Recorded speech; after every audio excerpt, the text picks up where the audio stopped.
Good morning. We are expecting a full house, but there's really no reason for people to be sitting in the back. It's not good for the cameras that we have people sitting in the back. I mean, I used to remember sitting in the back of the class, but that was because I wanted to do other things than what was going on in the class. So unless you have such plans, I would invite the people at the back to come forward. My name is Rohan Samarajiva. I'm the chair of LIRNEasia, the organization that is responsible for this event.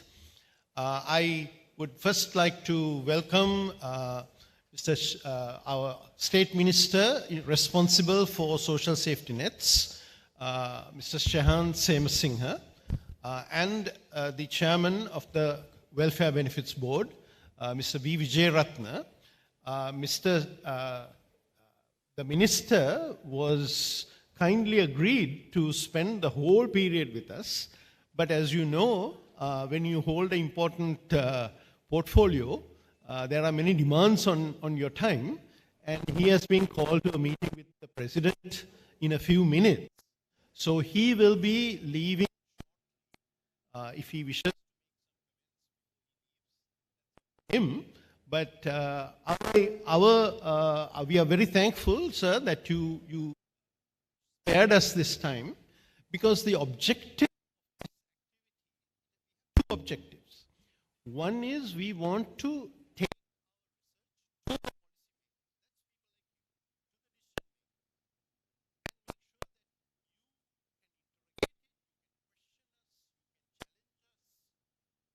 then you can use our primary purpose. Our second purpose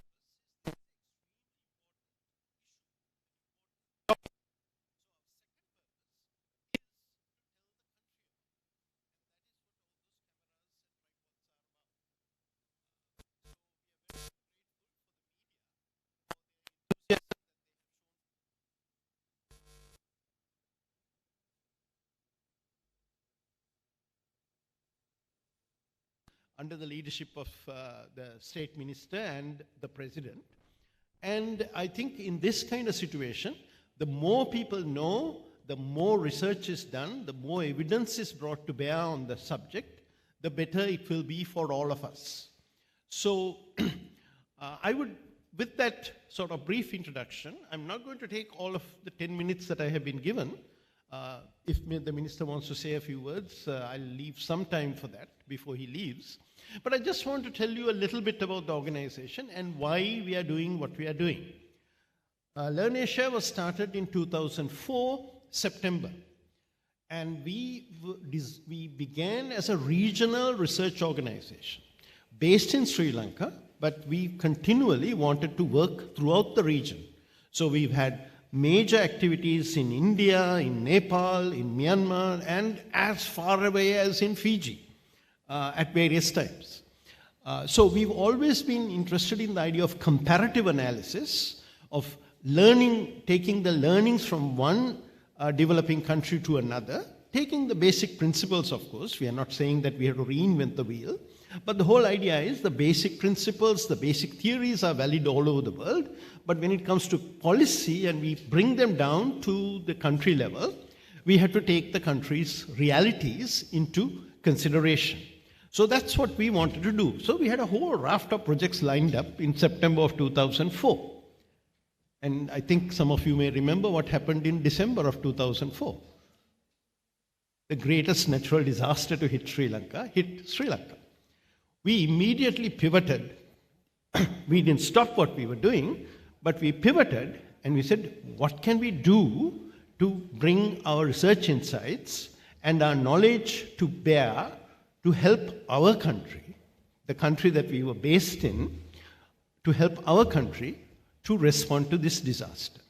So for the next several years, we had a very vibrant program on disaster response, particularly early warning and risk reduction, because our comparative advantage is our familiarity and comfort level with technology. So that's what we did in the face of that particular disaster. Now, in 2000, well, I could say from 2000 2019, thereabouts, we were expecting a disaster. But by 2022, we knew the disaster was upon us. And this was also in the same way that the tsunami was an unprecedented disaster that Sri Lanka had never experienced. This was an economic disaster, an economic crisis, the likes of which we had not experienced.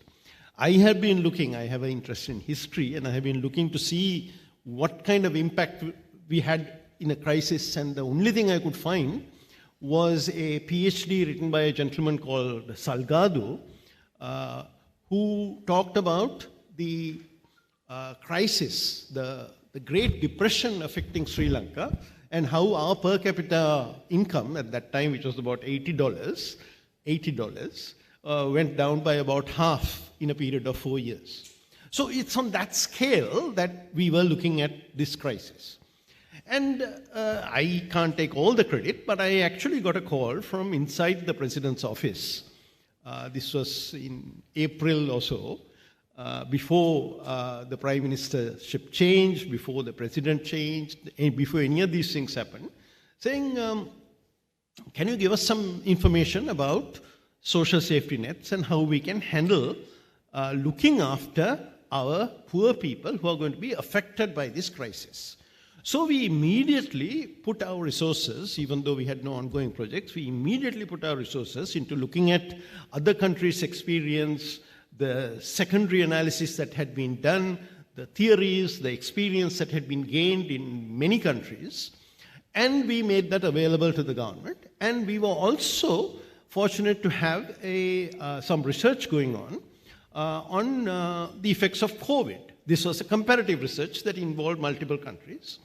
So we extracted some questions and topics from that and made it available to the decision makers from that point. So we are talking about 2022, April, May, we were giving information to the government. Then our CEO, Helani, who's unfortunately not here, I think she's in Geneva or someplace. I have stopped trying to keep track of where she is. She and our Chief Operating Officer, Nilusha, who is responsible for organizing this event, got together and again repurposed some research money that we had. And they have put together a sort of a research project with the LIRNEasia signature. We are multi-method organization. We do care about and we do good quantitative research, but we also know that we can get insights from qualitative research, focus groups, and so on. So that was done in the month from October of 2022 to March of this year. So this is a very, very near snapshot of period while we were in the crisis, so to speak. And in that whole period, we were in conversation with Mr. Vijayaratna and his team, all the decision makers, and people had input, the World Bank, all these people had input into the design of the questionnaire. And that's the material that we'll be sharing today. So that's all I'm going to say in terms of an introduction. Just to let you know that I hope everybody has got this document. This document will have the agenda for today, which has a speech by the minister, but as I explained, he will not, yes, Mr. Vijayaratna will do the honors on his behalf. And we will have a presentation of the research and so on. We have some summary information in the 3 languages, official languages, also in the packet. And in terms of the media, if anybody wants to ask any questions, particularly I know that you want voice clips. I don't know whether you can pull off the Tamil, but definitely the Sinhala we can pull off. You ask a question, we will answer in any language that you want, and we will answer here, we will answer on the side. So that's the introduction. Mr. Samsingha, Honorable Minister, I think we are very grateful that you graced this occasion, because I think this signifies the continuing conversation that we are having with the decision makers. And I have promised the Minister that we will give them a detailed briefing as soon as next week at your request, at your convenience. So thank you very much, sir.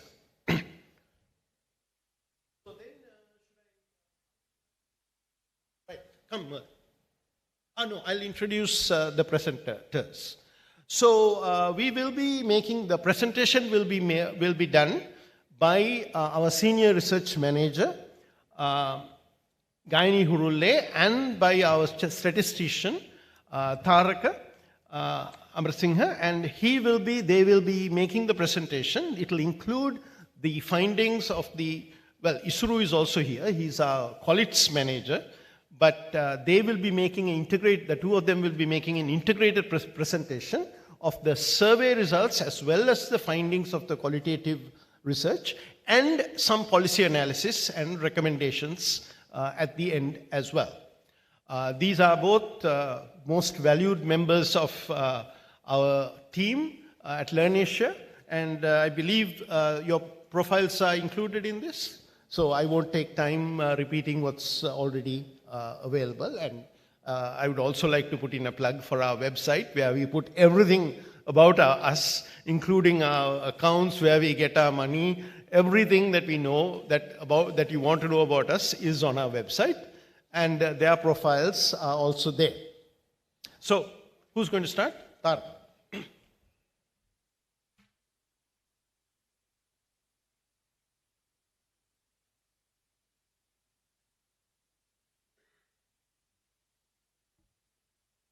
Before we get started with the event, I want to make a small announcement. So on your tables, there would be two papers in white and yellow. So I kindly request you all to fill the first one out right now before the presentation is made. So this is to make sure that everybody who is attending today benefits from the event and your knowledge is enhanced by the end of it. So fill the white form right now and the yellow form at the end of the event. And there will be trays at the back of this room where you can deposit them once the event is finished. And if you want to make additional comments, there are post-it notes and boards like at two different places. Feel free to do so as well. Thank you.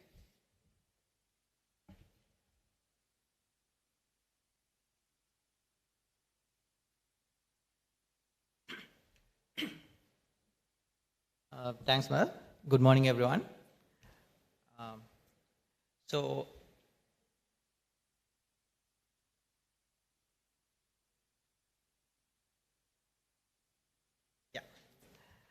So as Professor Samurdhi mentioned, just to give you a brief introduction to LIRNEasia, it's a regional pro-poor, pro-market think tank working on infrastructure, policy, and regulation issues. Right? So, as Professor mentioned, Sri Lanka faced COVID crisis in 2020, and then we went into a very difficult economic crisis. So we kept hearing anecdotally how bad the situation was, and our most recent studies also provided some insights on how bad the things were. Also in parallel, the government went into a reform process and particularly focused on social welfare reforms. So we understand that when poverty levels are high, social welfare is critical to hold up the most affected groups. So the purpose of this study is to really understand what is the state of poverty and how we can improve the ongoing reform process on social safety nets. So this study is a mixed method study involving two major components. The first component is a large-scale nationally representative survey that covers all districts in Sri Lanka, of which we will draw most of the insights for this presentation. The data is representative with a margin of error of plus or minus 1.4% at national level. This was a face-to-face study. The data collection happened between August last year to March this year. We used a rigorous multi-stage cluster sampling approach to randomly select our sample of 10,000 households from 400 GN divisions, covering all districts and all localities, urban, rural, and estates. If you want more details, there will be a QR code at the end of the presentation. You can scan that, then you will lead into a very detailed method notes. The second component was a qualitative study. For this qualitative study, we talked to more than 400 people in 13 districts. We used methods like focus groups, in-depth interviews, key informant interviews, and we also went and conducted some structured observations on how people interact with public officers and officials related to social welfare programs. So we have considered three main areas for today's presentation. First, we will discuss the state of poverty in Sri Lanka. Then Gaini will discuss the state of social safety nets, the ongoing reform process, and based on this, there will be some recommendations at the end of the presentation. So we are going to start the poverty section, and for this section, we will use the poverty line defined by the Department of Census and Statistics. It is, however, purely based on expenditure. So basically, an individual spending less than 13,777 rupees per month considered as a poor individual at national level. Assuming 4 members per household, this roughly translates to about 55,000 rupees per household.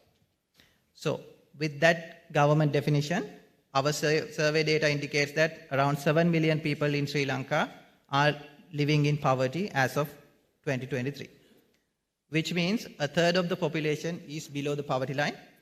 So this roughly translates to about 2 million families living below the poverty line. So then we looked at the last reliable government data source available on poverty, which is the Household Income and Expenditure Survey from 2019, conducted by the Department of Census and Statistics. And when we compare our data with that data point, we can see that 4 million people have fallen into poverty. So in other words, the poverty head count ratio has doubled from 2019 to 2023.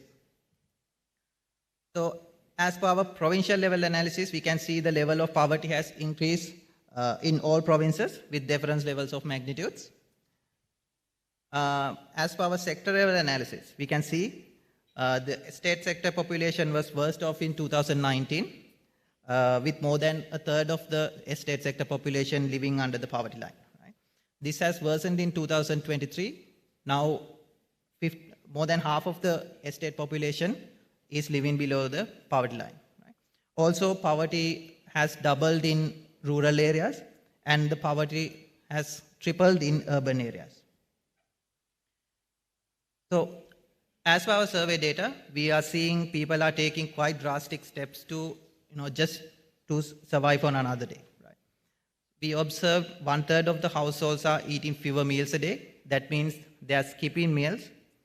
Another third are restricting adults' food consumption to allow their children to eat. So we spoke to Darshani from Nuwara earlier, who said there was so little money on a particular day, and the children were given whatever the food they had, and she decided to go on hungry. And the important thing is that that is not the first time that she has done it. So, then we can see more than a third of the household have sold their assets, and about half of the households have spent their saving due to the economic crisis. So we met Farzana from Jaffna, who had sold their fridge in order to find some money to buy food. So poverty has implication on education of school-age children. Our survey data shows that 6% of the households with school-age children did not send their children to the school in the last 30 days prior to the survey implementation due to this economic crisis. So we talked to Sivartham from Badulla. He said how half of the students in a nearby state sector school are not going to the school in order to find odd jobs in the area just to earn 200 rupees per day. So I'm going to stop now and invite Gaini to continue with the presentation. Thank you very much. Thank you, Taraka. Sorry. As you all know, Sri Lanka is undergoing a series of reforms in its social safety nets. So what I'm going to do today is first talk to you about the state of social safety nets before the reform process, and then talk about the reform process and the implications of that. So just to give you some background, Sri Lanka has over 25 social assistance programs. There's a multitude of social assistance programs, but we are only going to focus on 4 that government has identified as a focal point for its reforms. And we've identified several challenges common challenges throughout these programs, which I'm going to talk to you about. So the first challenge is poor coverage and targeting. So what we found is that coverage across all 4 programs is low, meaning that only a small portion of those who are eligible for the program receive it.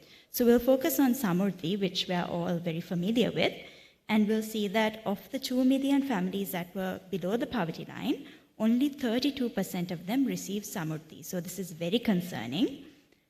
If we look at this a different way, of the 1.7 million families that received Samurdhi, only 40% were poor. Of the, even amongst the poorest 10% of households, only 31% received Samurdhi. Meanwhile, of the richest 10% of the households, 4% did. So we're dealing with a misallocation of resources. So this begs the question, why? So on paper, certain schemes are only available to people who are below a certain income threshold. And many of us know that when you work in this sort of sector, in the informal sector without pay slips, this is very difficult to verify. So often officials have a high level of discretion in determining who's in and who's out, right? And unfortunately, this gives way for programs being co-opted for political gain. And this is what we saw in the case of Amaravira, who's a retired mason who we met in Polonnaruwa. He said that he only started getting Samurdhi after he started going for political rallies. And unfortunately, this is a narrative that we hear time and time again. And if one doesn't have this level of political influence, chances are that one will be on a waiting list for many years. So on average, we found that people were on waiting lists for 4 years, but we also met people who had been on these waiting lists for up to 28 years. So from the very early days of the program, they were still on the waiting list, which then brings us to our second challenge, low exit rates. And this is really the other side of the coin of the long waiting list issue. So once you get on a scheme, you're likely going to be on it for many years, if not life. So on average, recipients who we met, and representative of the population, had been on the Samurdhi scheme for over 10 years. But in this case too, there had been people who had been on it for 28 years. And the reasons for this is that there are very limited and opaque pathways to exit Samurdhi. So we've identified a few here. So when somebody in your family moves abroad, or when they obtain government employment, chances are that you move out of the program. And like in the case of entering the program, there was also quite a lot of discretion that government officials exercised to remove people from the program. And this is what we saw when we spoke to Kiribanda in Monragala. And sometimes people who had been taken off the program were able to appeal and get back in, as Kalpana from Polonnaruwa shared. So what this means is that only 17% of people who have ever received Samurdhi have exited it, unless they've passed away, of course. And this number is lower than what we see in many other programs, like in Mexico, in Bangladesh, in Zambia, and so on. Now I'll talk to you about the third big challenge that we identified, and that is inefficient delivery mechanisms. So on average, a Samurdhi recipient spent 4 hours each month collecting their benefits, 1.5 hours going back and forth from the Samurdhi bank, and then another 2.5 hours waiting at the bank to collect those benefits. And part of the reason for this long waiting hours is that there's one designated day, Samurdhi collection day, which usually means that there's a lot of congestion at this Samurdhi bank. And the systems are designed in such a way that they can't deal with large volumes of people coming in. There are very few banks that have digital systems in place. So as Sri Lanka, who we met in Colombo, told us, people move from table to table to see whether a loan has been taken, if it has been repaid, if there are arrears, and so on. And this is what really leads to the long waiting times before they can collect their benefits. So it's a long, painstaking process for many. Some say the officers are also quite disengaged, which further slows down this process. So these are just some of the challenges that people face, but what's clear is that there's a big need and opportunity for reforms. So the National Transformation Roadmap that the President presented last week highlights that social protection is one of the 4 key focus areas for government.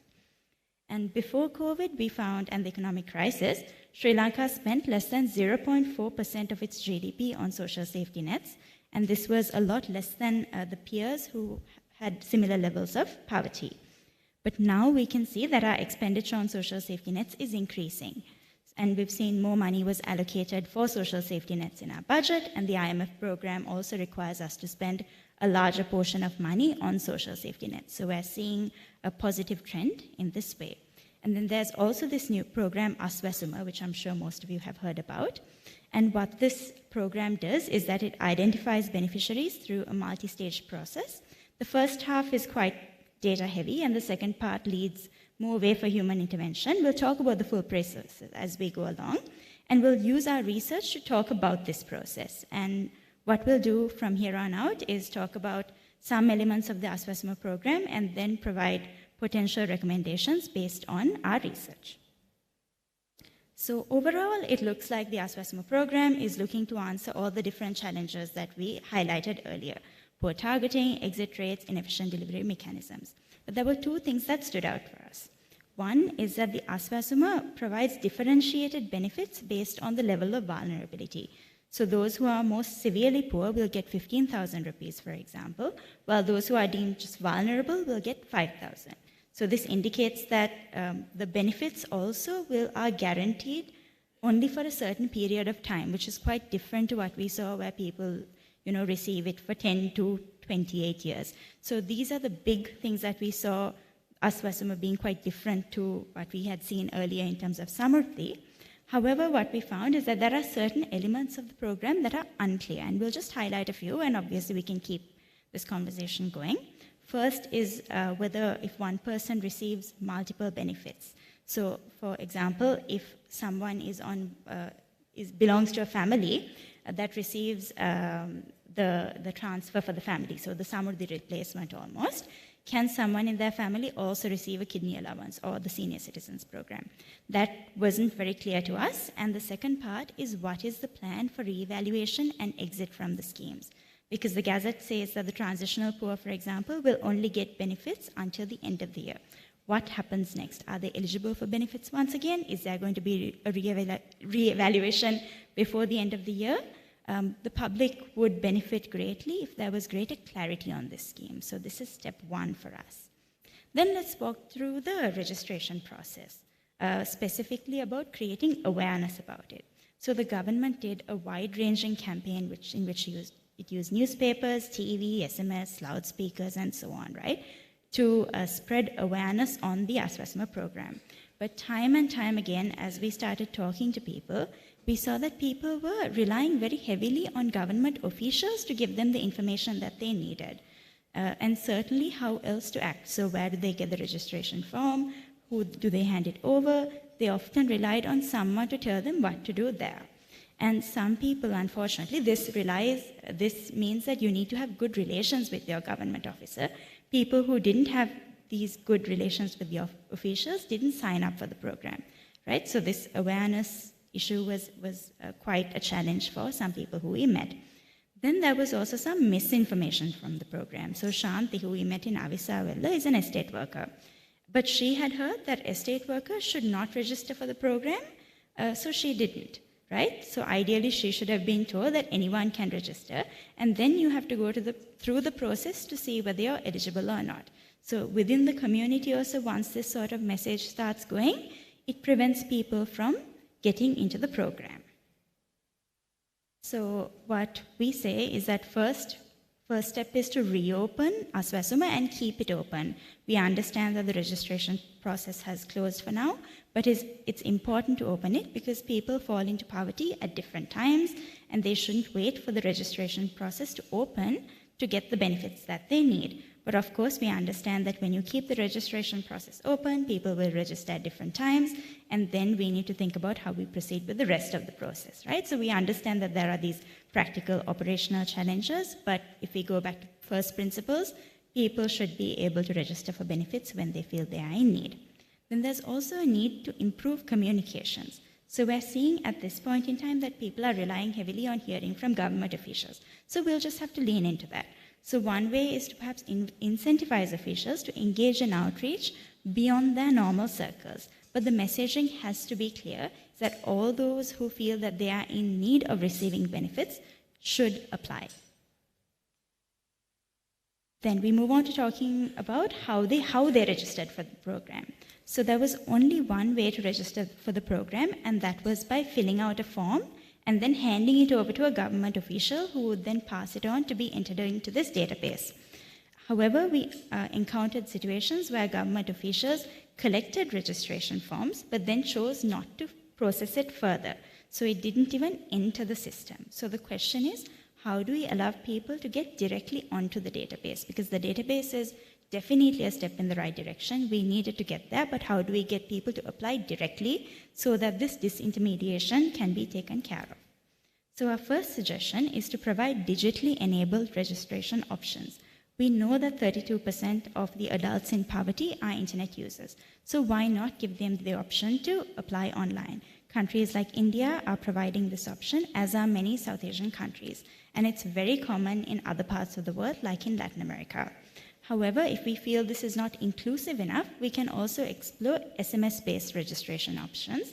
And we've seen that 92% of poor households own a mobile phone, and we've seen this sort of process working very well in countries like South Africa. So perhaps these sort of things can also be explored. Then we'll also talk about the fact that government is using these 22 indicators to identify those in need of benefits.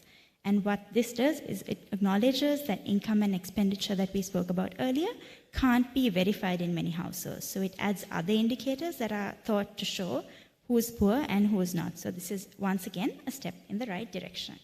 And face-to-face surveys were used to collect data on these 22 different indicators. While we know that these surveys are resource intensive, it does allow for some level of verification, which is good. And I'll show you why this is important, because a data collector who we spoke to in Mathura said that one of the households that he had, who had applied for the program, had a vehicle parked outside when he went to enumerate. And this is one of the criteria that has been identified by government as, as one of the 22 indicators. But the man said that this was not his, and this was his neighbor's. So then the data collector went and double-checked with the Grama Niladhari, who confirmed that it was indeed the applicant's. So verifying is important to assess the truthfulness of the data provided in any sort of form. But then the question is this the only verification method that we can use? Are there any methods that are less resource intensive? So our suggestion is to integrate the safety nets database with that of other digitized databases. So for example, in the case of the vehicles that we saw earlier, it could be integrated with the vehicle registration database at the Department of Motor Traffic, because then there would be less of a need for face-to-face verification. And of course, this option is going to be a lot more viable as the digital ID program is rolled out. Then I'd like to talk about how the 22 indicators that we had gathered information on are going to be used. Right? So the government uses this data to calculate a deprivation score using a formula. And what we did is we applied this formula and identified the 2 million families that were worst off according to this deprivation score, according to our survey. And then we compared it to how people fared against the national poverty line, and who the national poverty line identified as poor.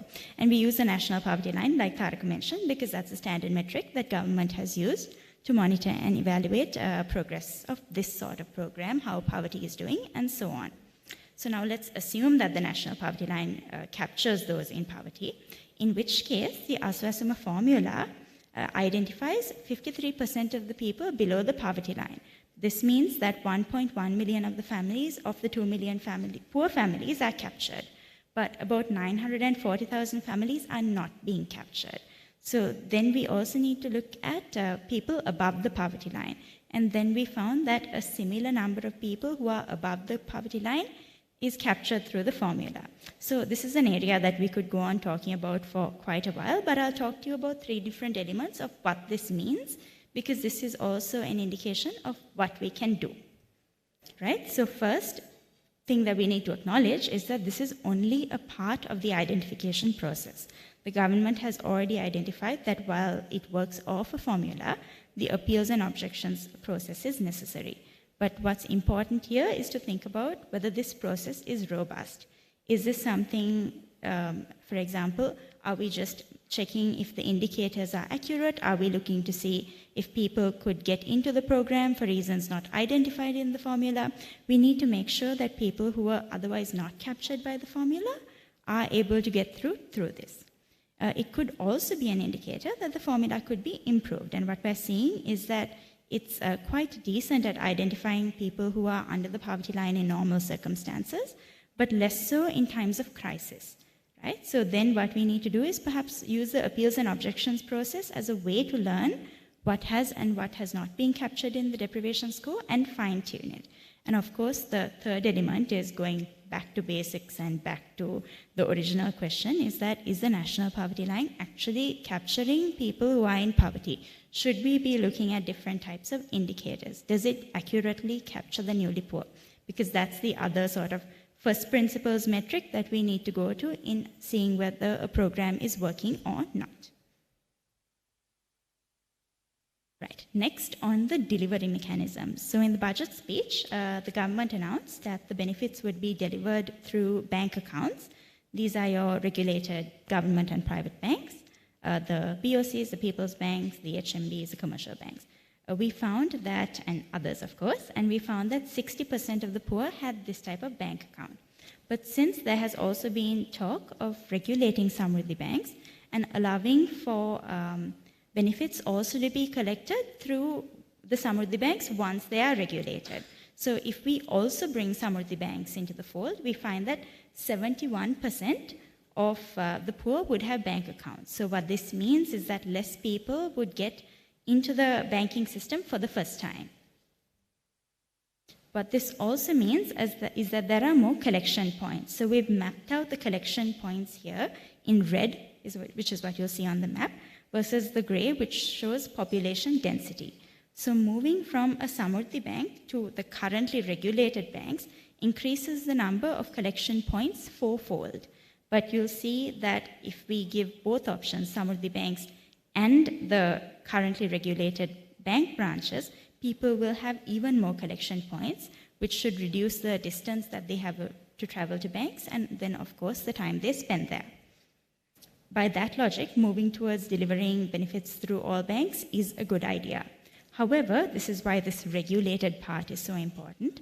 Samurdhi banks, as we highlighted earlier, have a lot of underlying challenges. Low digitalization, inefficient human resources are just some. And these need to be looked at before presenting Samurdhi banks as a viable alternative in the new system when dispersing benefits. Finally, let's talk about the sustainability of these programs. As we discussed earlier, there are several questions that need to be answered on the specifics on the exit mechanisms and so on, but it does signal that graduation from social welfare assistance is a priority. So this is why it's even more important to integrate elements to facilitate graduation into the Aswasama program. So one is to provide beneficiaries more reasonable credit options, and the other is to ensure that there are capacity building programs. And these are made accessible to the beneficiaries. So elements that we saw in the Samurdhi program essentially, but improved. So ideally, we'd like to link this to the priority sectors of growth for government. We've seen entrepreneurship development and financial management training being offered in countries like Bangladesh. These are all things that we may like to follow. So I will stop here. I've spoken to you about the status of, we have spoken to you about the state of poverty, the sort of challenges that we were facing before the reform process, and then also some policy considerations on social protection delivery chain. So we're seeing a lot of good things being done through the reform process, but there's clearly room for some tinkering and improvement, which is always the case as you start on a reform process. So hopefully we can kind of continue to talk about this in the panel discussion. Thank you very much. Just for your information, our slides and other resources, including links to the live stream, press releases, speaker bios, and so on, are also available online, which you can access through this QR code. So I'll keep this up here for a moment. Thank you very much.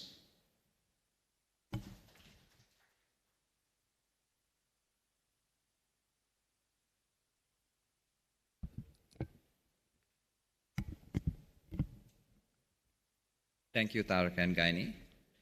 Up next is to have a conversation about what these findings mean and a general conversation about the state of social safety nets and poverty in Sri Lanka. So this will be done through a panel discussion. So to moderate the panel, let me invite Dharnath Fernando, founder and CEO of Advocata, who needs no further introduction to this audience.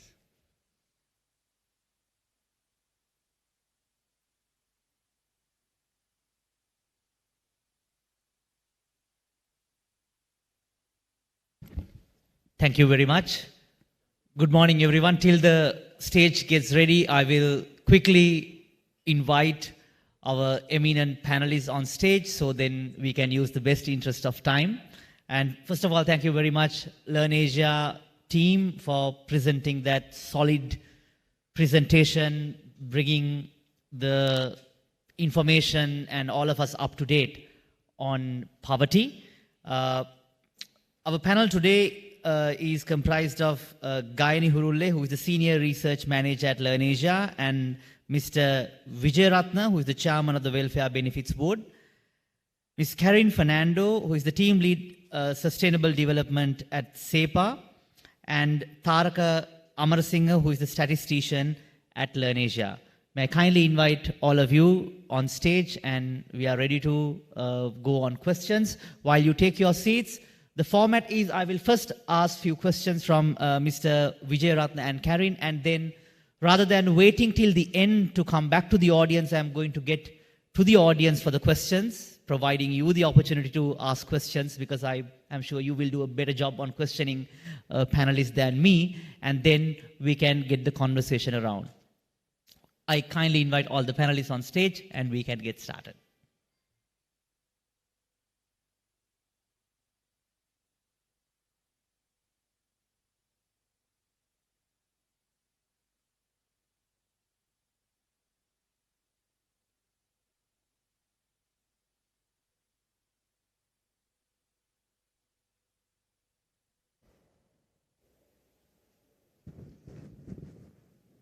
Okay, when I was going through the slides, I noticed three main names. First is Kiribanda, then it's Shanti, and there was another name called Akish. So I thought even the name of the social safety nets, I mean those three names, pretty much no offense to the names, but also represents some sort of an evolutionary or like a time frame of where we lived and how people give names based on the generation. And I thought even the social safety net program has somewhat evolved, and you look at the names, it was earlier Jana Savia, and then it became Samurdhi, and now it has become Aswasuma. So comparing the poverty numbers, which was shocking, where 4 million people have joined or like fallen back to the poverty, and the names have changed, but the poverty numbers have increased. So in this context, Mr. Vijayaratna, I first would like to ask you, what is the reading of the situation from after seeing these numbers, and how confident are you on the reform program that has been proposed by the government, and how do you read the ground level, because you have most of the information and grassroots level information. What's your reading of the situation?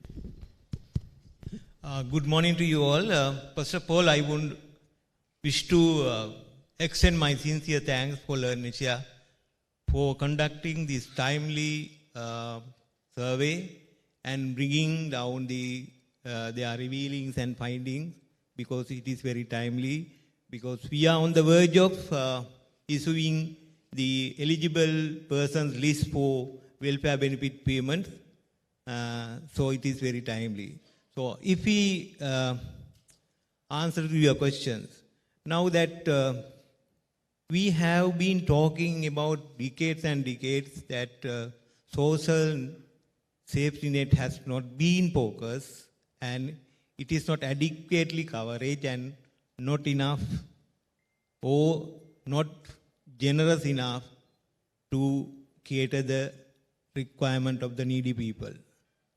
So having understood that one, the Welfare Benefit Act was presented and passed in the Parliament in 2002 But any reason or other, the subsequent government who came to power didn't want to implement the Welfare Benefit Board Act. Ultimately, in 2019, the board was appointed, unfortunately, with 3 months running, it was again defunct. So last year, in July, after the struggle is over, the finance minister appointed the Welfare Benefit Board, and we started the work from where we stopped in 2019. Now, your finding reveals that earlier we had concentrated on identifying the poor people on means test, that means consumption, expenditure or income. In addition to that criteria, we, with the lessons learned from the globe, we decided to go for the multidimensional depreciation test. What is the difference between the type of that global accepted or emulating multidimensional one and our one is that original one, it speak about the 3 dimensions, our one 6 dimensions. And the original one speak about the 10 indices, in our one 22 indices. So therefore we have contextualized the world or global accepted multidimensional test into our context.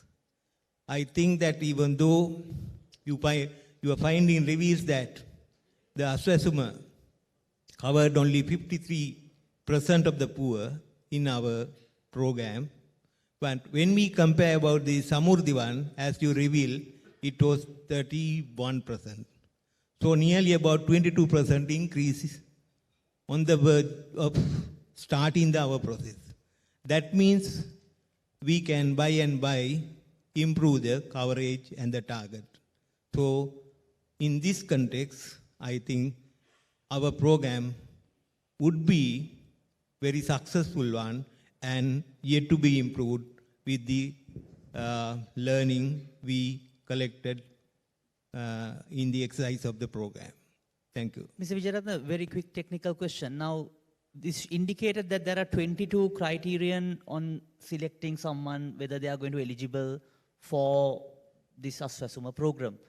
So is there a chance that someone will get like the double benefit because they are in a family, there can be a kidney patient as well as someone also who is disabled? So how do you basically identify and rectify, and is there a opportunity to get, I mean, is it allowed first of all, or how does it work? Yeah, now that in the Gazette notification published and approved by the Parliament, it contains 3 schedules.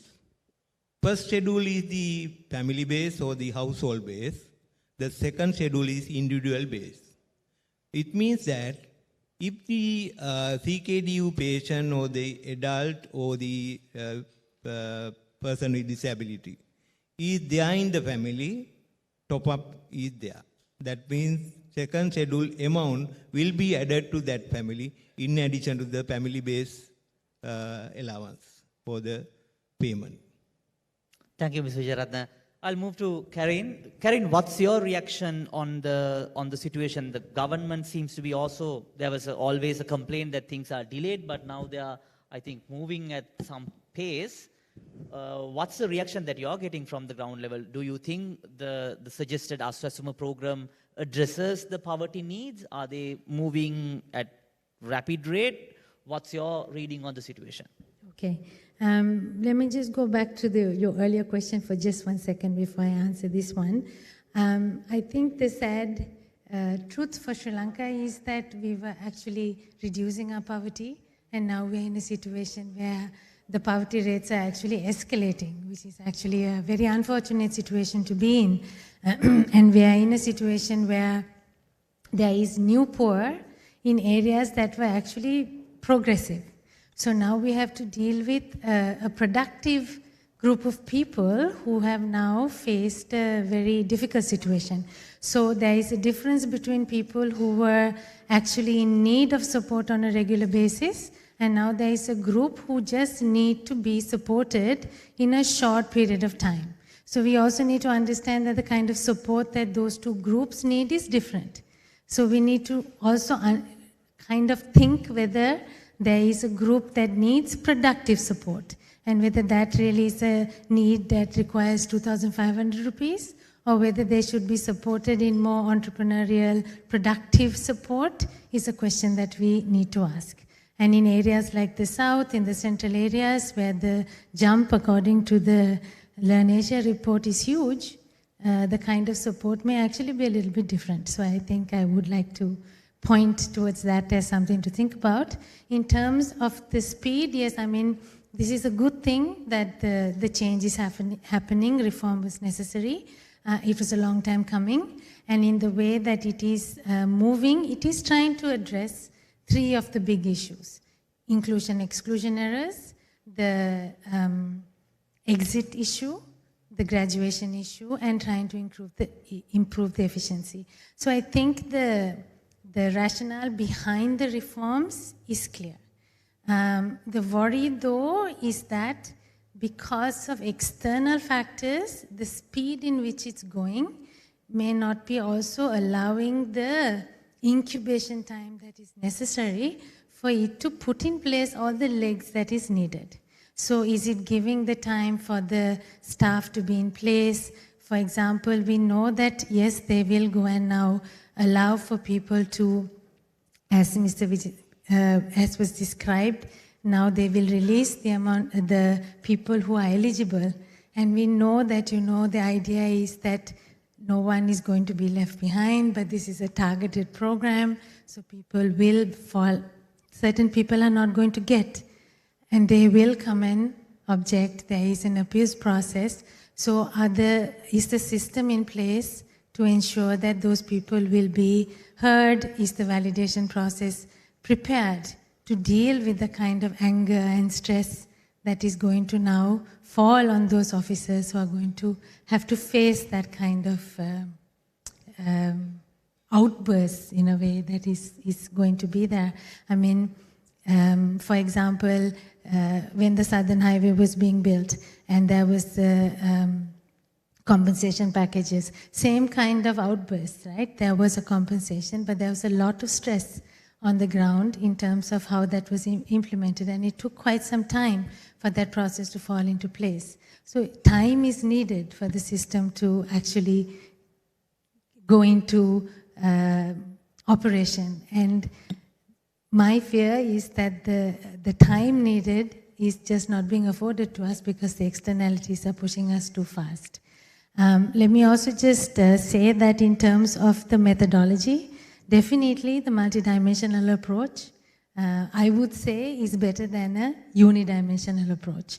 And that is probably also a time for us to think about what is a better approach for Sri Lanka. Should we still go? And there's so much criticism on using a one-dimensional approach.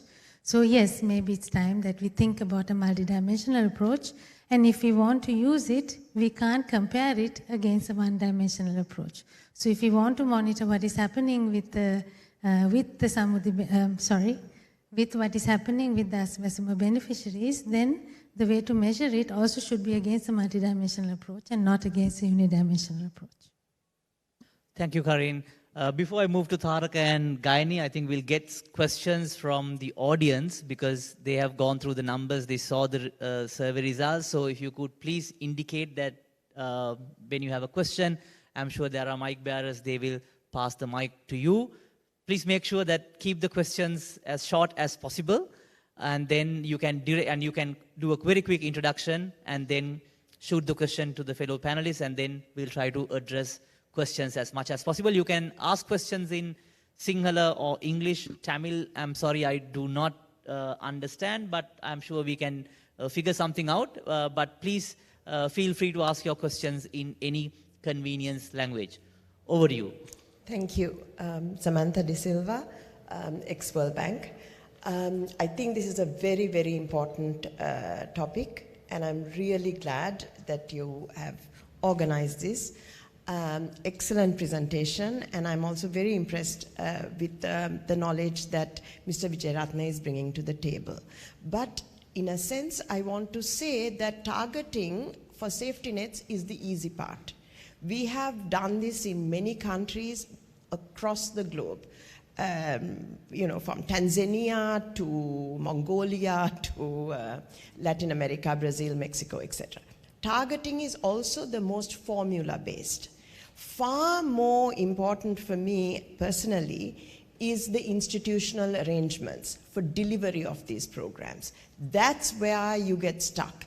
We have many laws governing social protection from 1901. And these are all, you know, they're not rationalized. They counteract each other. Various institutional arrangements have been put in place to deliver these various programs, from Samurdhi to all of the different education related cash transfers, etc., etc. So I would like to hear from this panel what exactly will happen as to the institutional arrangements, the policies governing safety nets, and the regulations governing safety nets, because they are just as important as getting the targeting right. Thank you. Sure, thank you. I think we can get one more question and then I'll open it for panel. Yes, we have a question over there. Yes. Am I going? Yes, Umesh. Hello. I'll come to first Umesh and then to you, Dr. Jiva. Actually, I was just going to follow up on what Samantha said. Okay. Shall I quickly go back to Umesh and come back to you? Yes. Hi, I'm Umesh from University of Colombo. I have a couple of questions to Welfare Benefit Board Chairman. First is that this is a newly set up institution. I understand the act was there, but now it's sort of fresh, right? So how about the capacity there to carry out this big reform that we are talking about, because we are shifting from Samurdhi to direct cash transfer? And do you think that there's sufficient budget? I understand this may be a difficult question to answer, but is there enough capacity, and what can the government do to increase that? That's the first part. The second part is, what exactly is going to happen for the kind of other benefits, the non-cash benefits that the Samurdhi beneficiary is receiving? When I say non-cash, I mean they do get sometimes these funeral allowances. When a kid get married, they get allowances. So are there any plan to address those? Because when the direct cash transfer is provided, they will get 5,000 or 7,500, whatever the number. But with what would happen to those other benefits that they are getting? Thank you. Thank you, Umesh. Dr. Jiva? Yeah. Thank you. I just wanted to, again, talking about the implementation arrangements, what sort of transparency and accountability systems have you put in, especially in the in the districts and with the district secretaries and the GN people? Because I was in Jaffna recently, and just talking to some of the development officers, they have no idea on these 22 indicators, that we're talking about today. They have no understanding of what it means even to measure poverty. And they are still getting lists unfortunately, from the local politicians saying that these people need to be in it. So I just want to see what sort of systems the government is actually putting in place to actually make sure that there is an open and transparent. The other question I had, last question, is on this, given the fact that the tea estate have had one of the largest poverty issues, how are we sort of engaging with the private sector that owns, the tea estate, the tea industry, for example? How are we going to try and engage with them to make sure that, these are the productive people and who provide a lot of the resources for us. Thank you. Thank you, Dr. Jiva. Please keep your questions ready. I'll quickly come to Mr. Wijeratne, and our fellow panelists and get back to, again, open it for the questioning round. Ms. Vijayaratne, you have few more questions. I think we can couple the first one and the third one, the targeting and the institution structure and the transparency and the accountability measures that has been taken. And then we can come to the capacity to implement and the non-cash benefits to address on the second round. Right. Yeah. Now that let me cite it in my memory the preamble of the Welfare Benefit Act in order to answer your questions. That in future, almost all welfare benefit payment scheme will be brought under the umbrella of the WBB, and the preamble says that the selection or identifying the eligible persons has to be done through a very transparent process and do the payment accordingly. So that is the future of the almost all welfare benefit payment schemes. Already that Education Ministry wanted to utilize our social registry to be published in near future to distribute their school uniforms and the shoes and the books. In addition to that, our print media and the electronic media especially wanted to utilize our social registry in order to implement their CSR programs. And what is our strength is that we utilize the government agent and the divisional secretariat as our focal nodes in the periphery.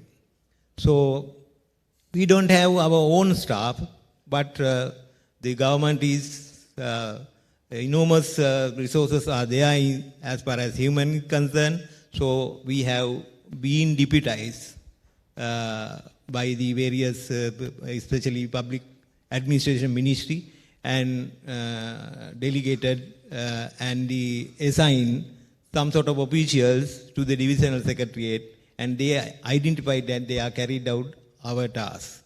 In that way, we have organized our institutional arrangement, and in future there will be no plethora of institutions doing the same thing or distributing the welfare benefits allowances, and whole institution would be the WBB.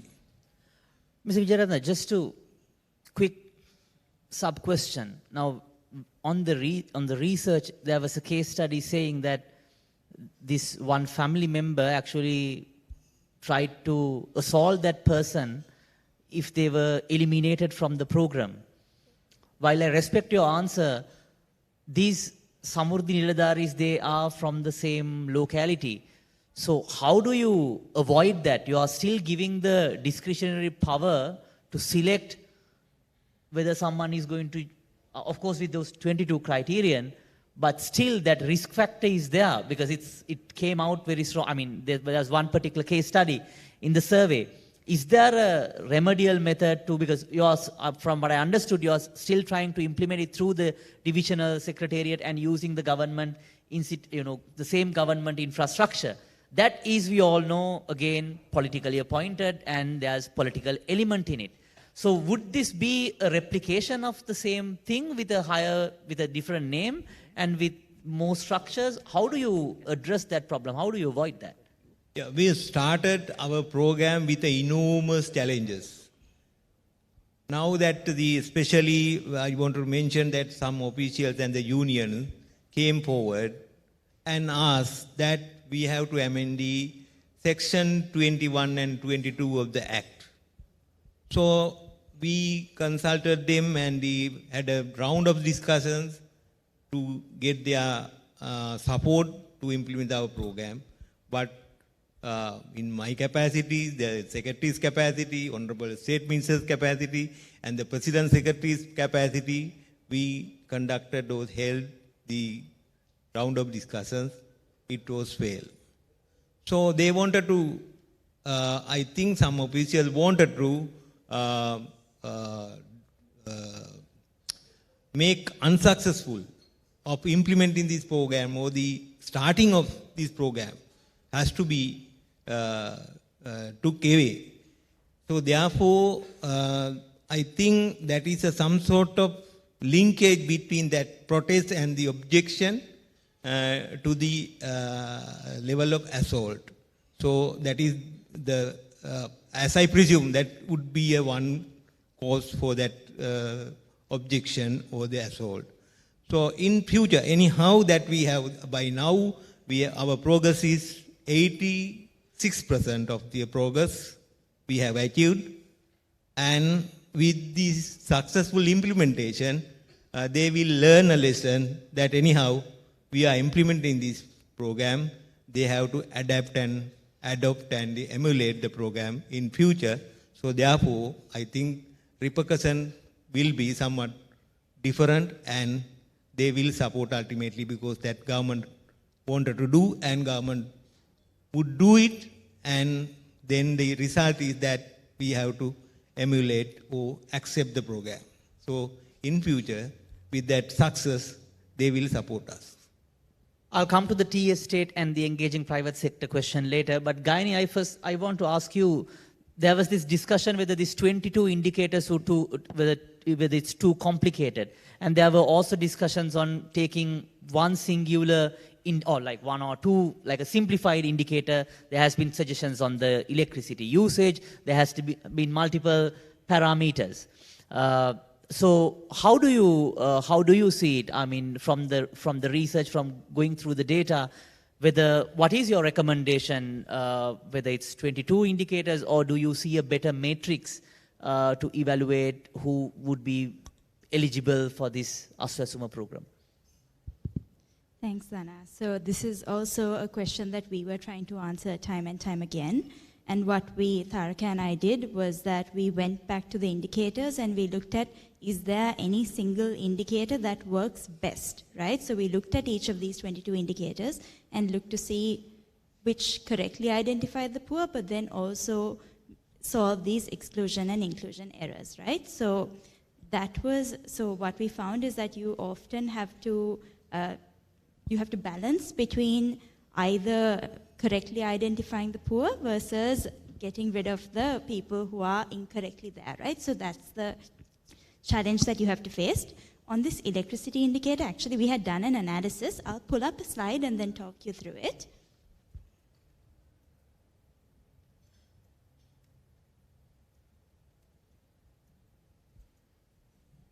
Give me one moment.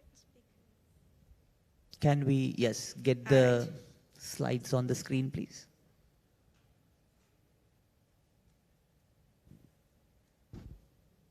Walk you through this one, because this was a question that we saw being discussed in many policy circles, in Parliament and so on, right? So we wanted to see what our data said about this.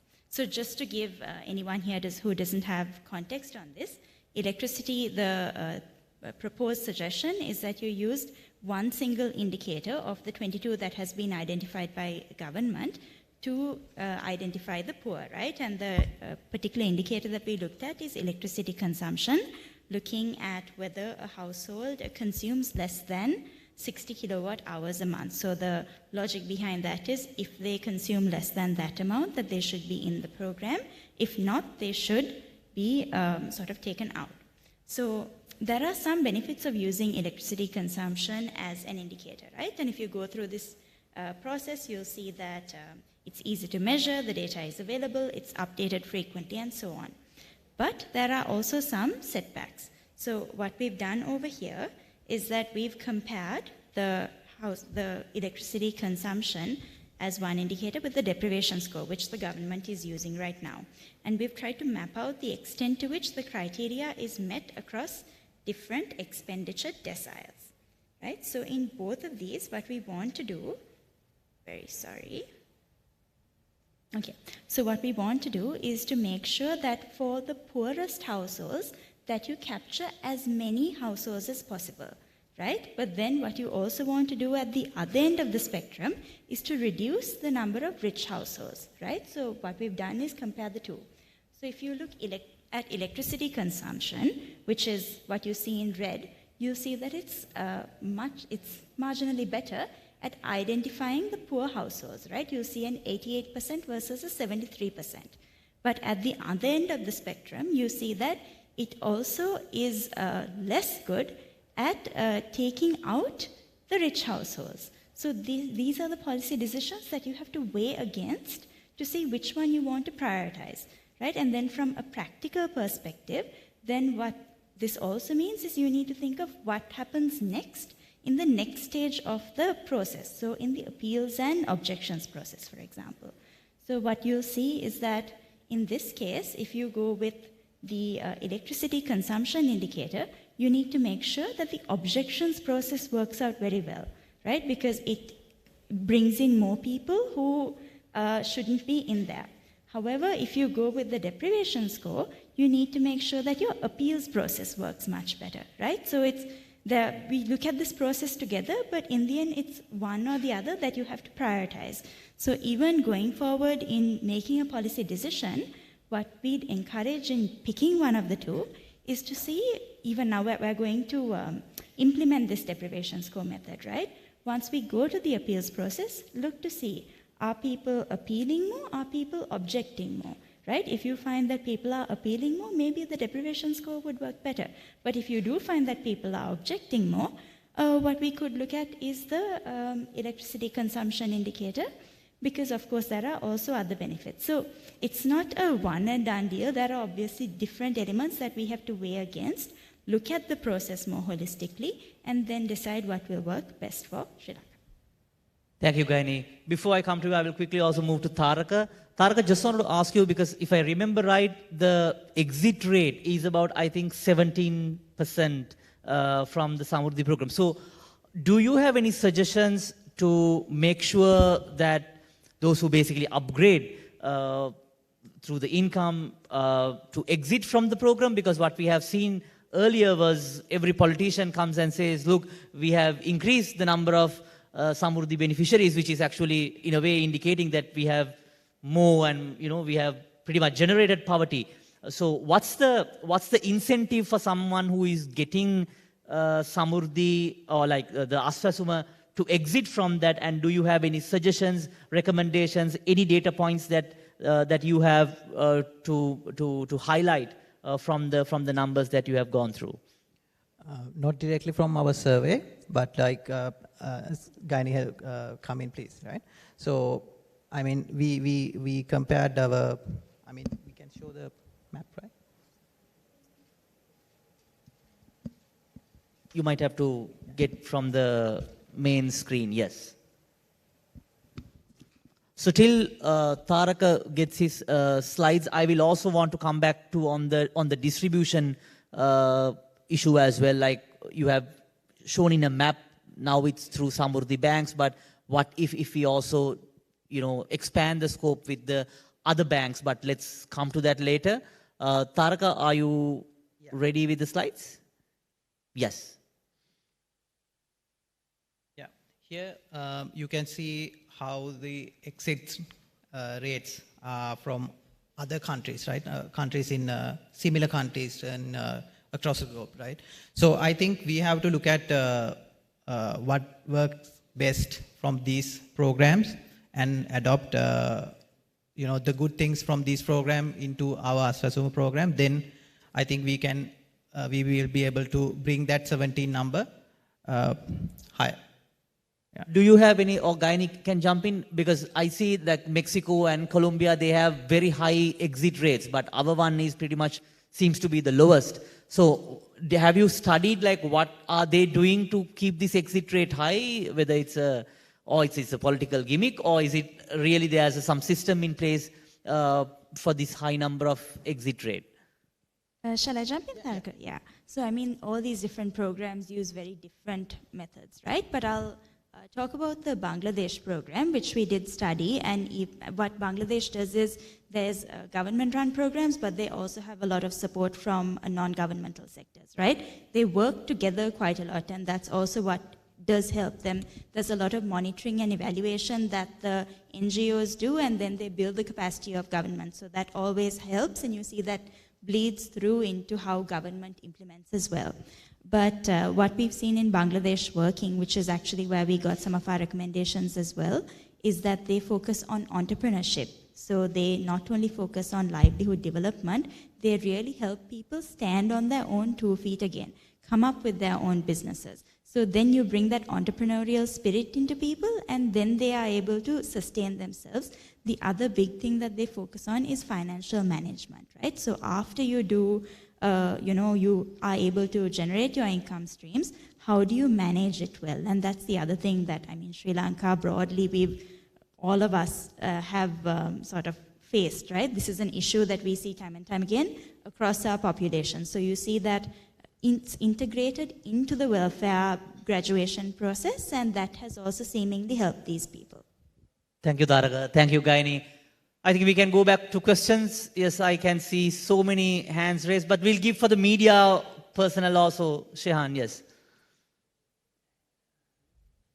Can we give the audio access to that mic? Yes. Yeah, thanks, Dhananath.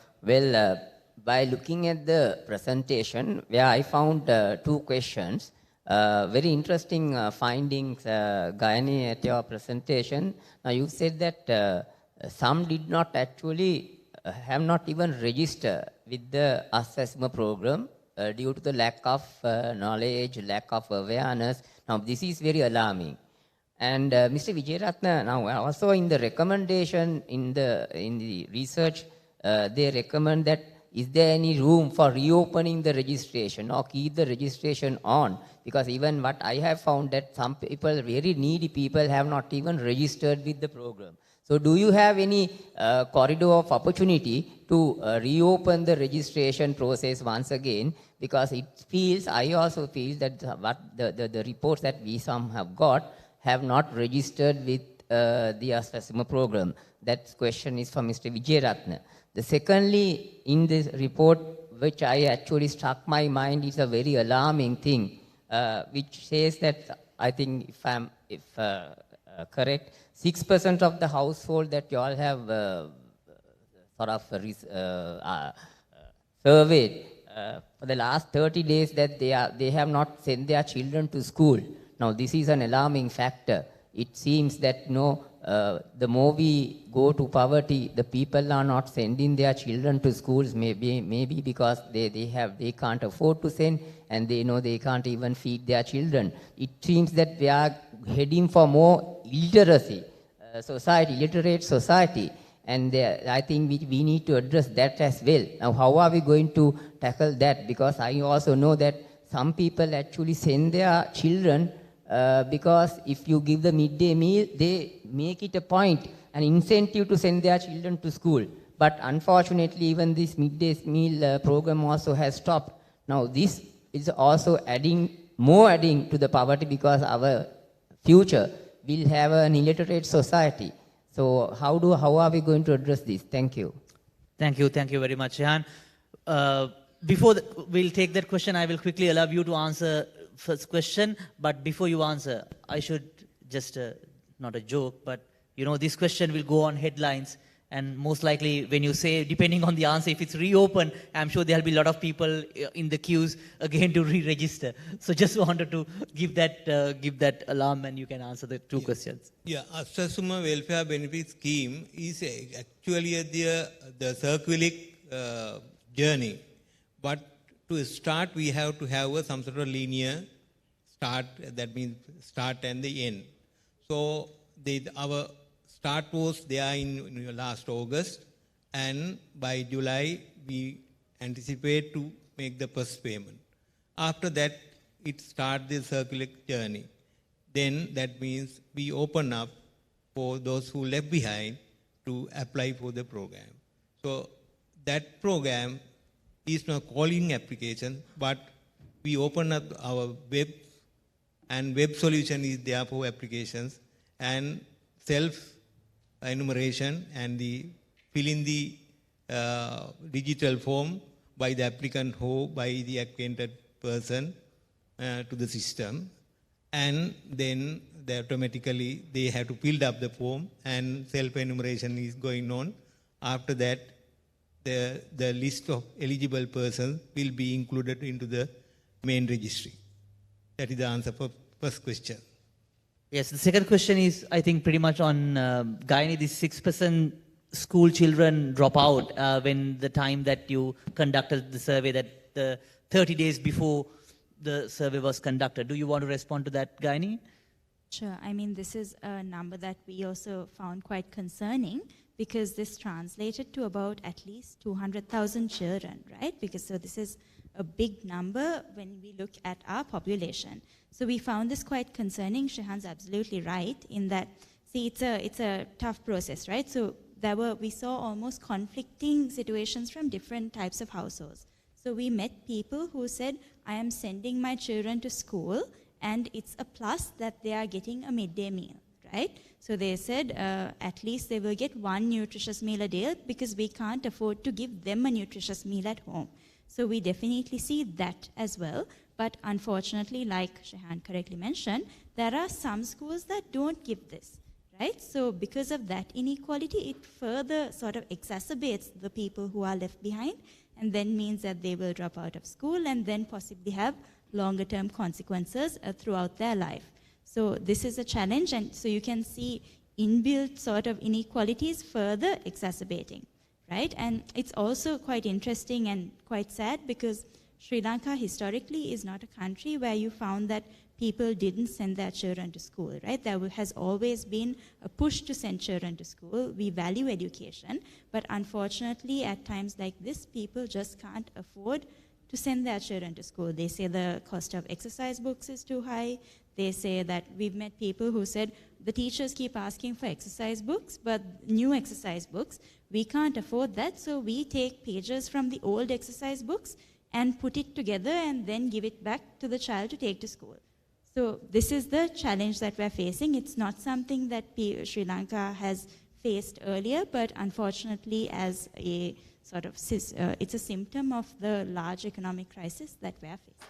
Thank you, Gaini. Let's get more questions. I think, yes. The lady next, yes, in the same table, yes. And we have another question at the corner, but first we'll take this question. Yes.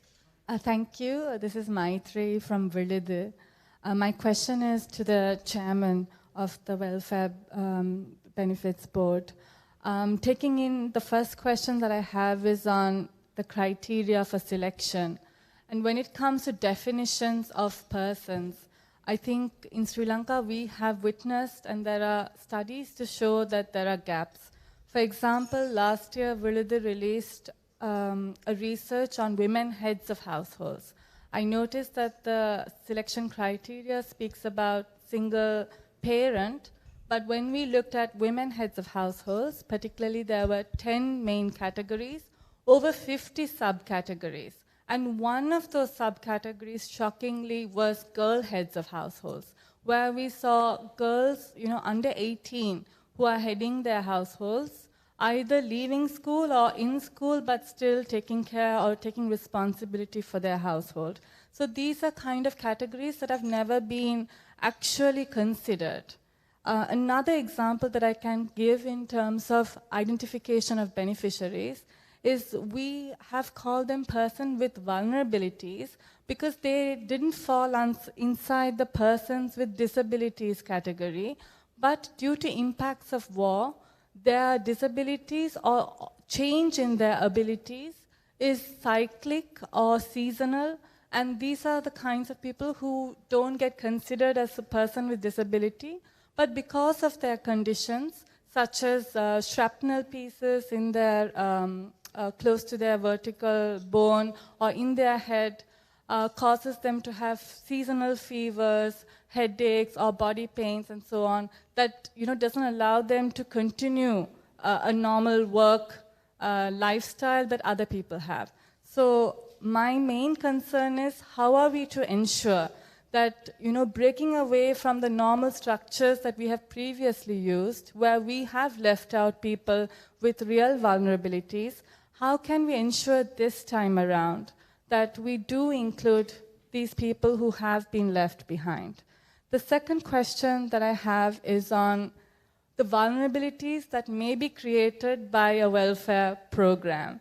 So one of the other studies, not only Virudu, but other organizations have undertaken, have shown drastic increase in sexual bribery and sexual exploitation. One study, in fact, had an example, since you mentioned about school shoes, that a woman head of household was asked for a sexual bribe because she asked for school shoes for her child. So when this program is being undertaken or implemented, and we have government officers having that discretion, having that power to check and ensure that these are the people that go inside the welfare scheme, how do we ensure protection from sexual violence? The third part that I had is connected to the previous question, which is actually registration forms, even though they were advertised, I think because the government officers didn't have much information themselves on the ground, that there was not much interaction with the communities or the vulnerable communities in terms of how and why and, trust this process and join this process, apply for this process. That conversation didn't happen. So, I mean, it's great that there's going to be this online portal that's opened, but the question that I have as a follow-up to your response is how do we ensure persons with vulnerabilities can access these portals? So for example, any extra measures for persons with disabilities to access these portals? I'll stop my questions for now. Thank you. Thank you very much. Thank you. We have another question in this, corner. Right, okay. Thank you very much. And better I would stand up and ask this question. I am Padma Siri from UN World Food Programme. World Food Programme has been working with the Department of Samurdhi Development in providing cash assistance for poor and other vulnerable families for the last several years. And then, as we know, the Department of Samurdhi Development has been providing monthly subsistence grant allowance to around 1.75 million odd families in the country. And then, in addition, from the recent past, even the allowances for elderly, disabled and chronic kidney disease people as well were delivered through Samurdhi banking system. So therefore, accordingly, around 3 million odd people in this country, poor and other vulnerable families, they have opened up bank accounts with the Samurdhi system. And then when this Aswasuwan new system would be implemented with effect from 1st of July this year, then it is reported that the allowances would be channeled to the relevant eligible persons through leading government banks and then not through the Samurdhi system. But here in this presentation, I noticed that once the Samurdhi banks would also be subjected for regulation, that system would also be given the opportunity to provide assessment allowances as well through Samurdhi system as well. Since majority of the poor and other vulnerable families interested to know about this, is there any mechanism as to regulate Samurdhi system? And is there any timeline in that regard? I would like to know about all these. Thank you. Thank you very much. I think we have another question, Mr. Kotagama, at the very front desk, just before the camera. Yes.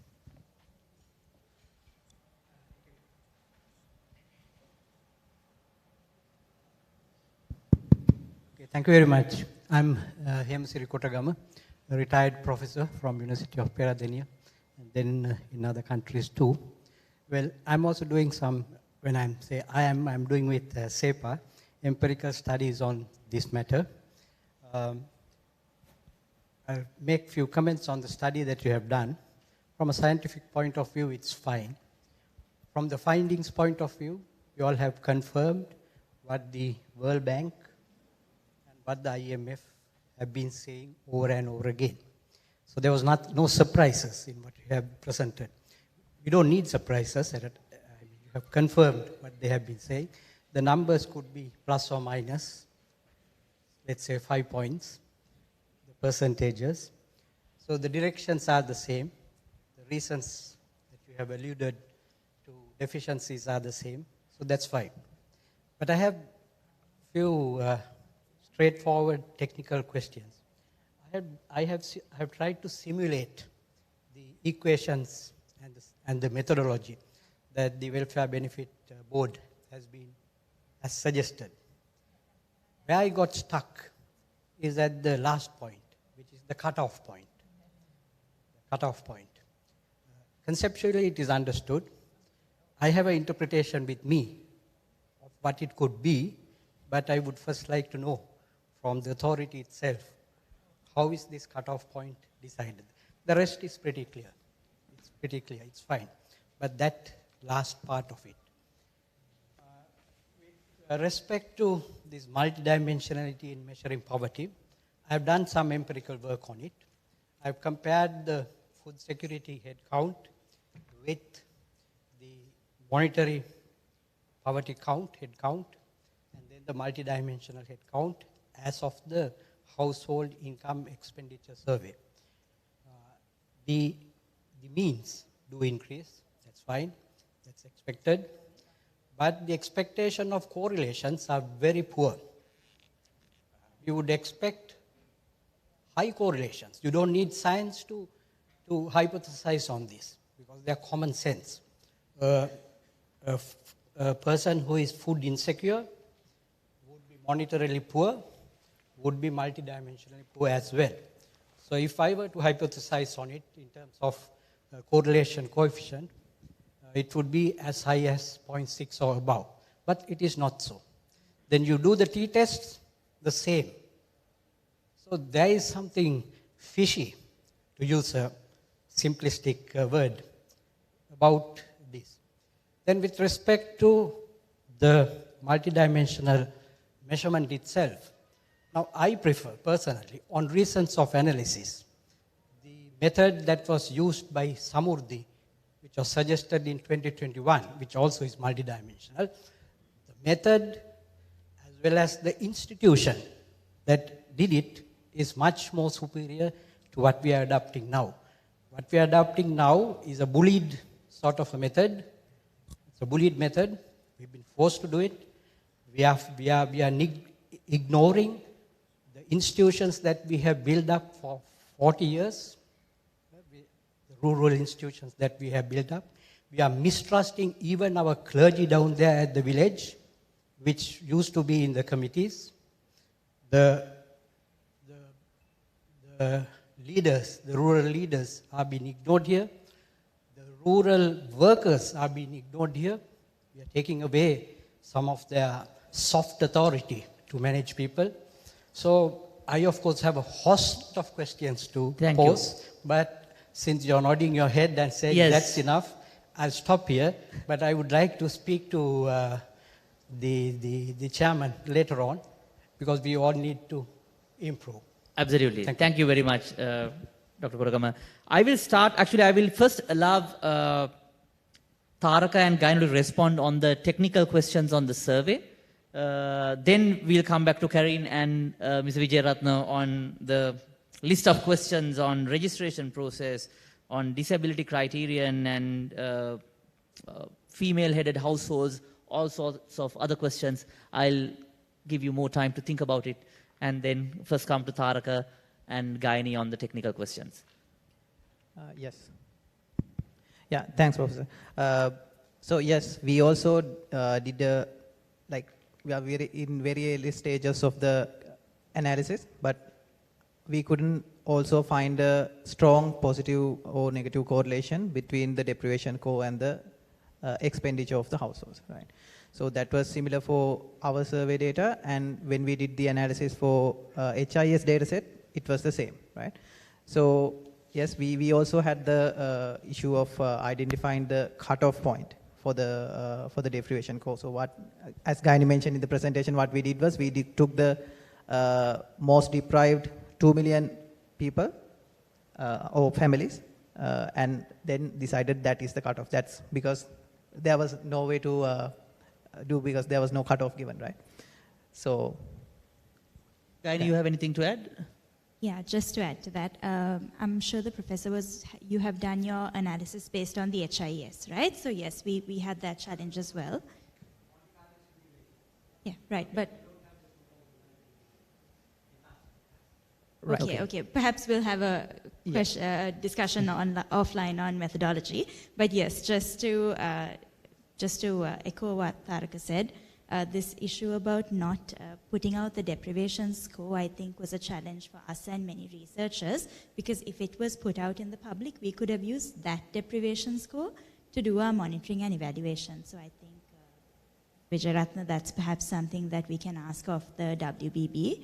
If that is made public, perhaps we can also help even further in monitoring and evaluating the process as it goes on. Yeah. Before coming to Ms. Vijayaratna, I want to move to Karin.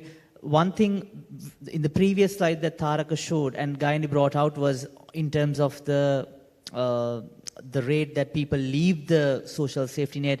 They brought out the point on training them on entrepreneurship, providing more knowledge.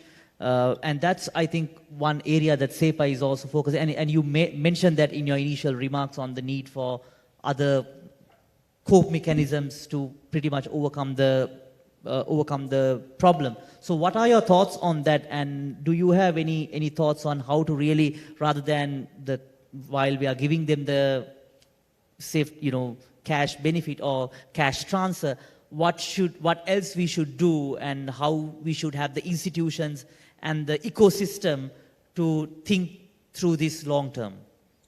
Yeah, definitely. I mean, I think I guess one of the issues with how the program is set up right now is the focus is so much on improving efficiency. How do you deliver the money that we may lose sight of the end goal about are we really trying to move people out of poverty?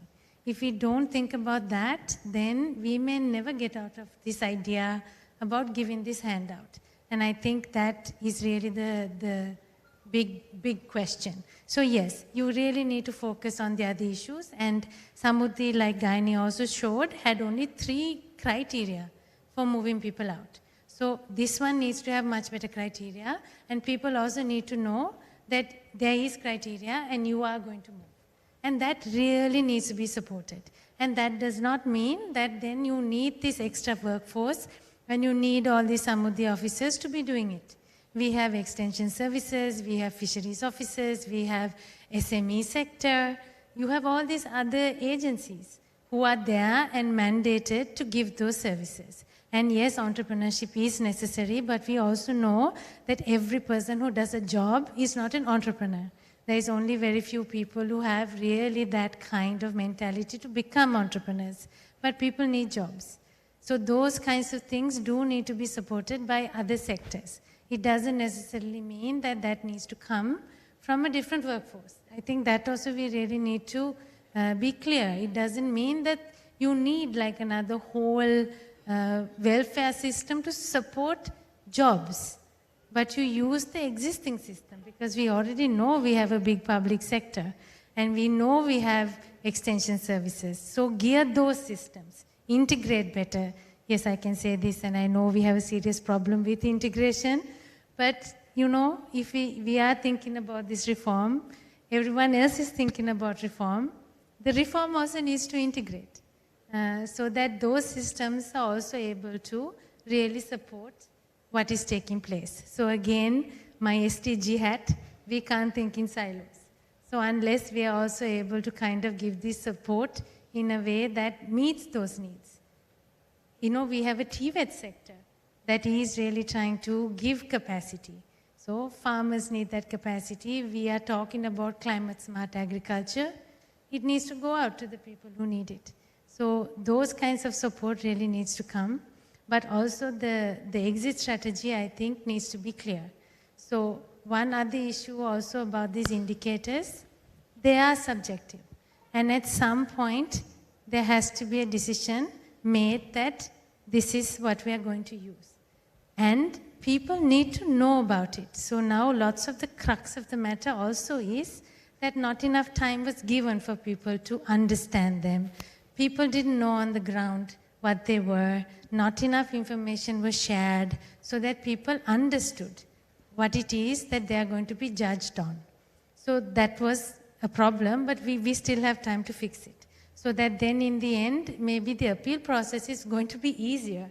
So if we don't actually take the effort now even to go and start working with all the workforce on ground so that they are aware, the appeal process also might become very difficult.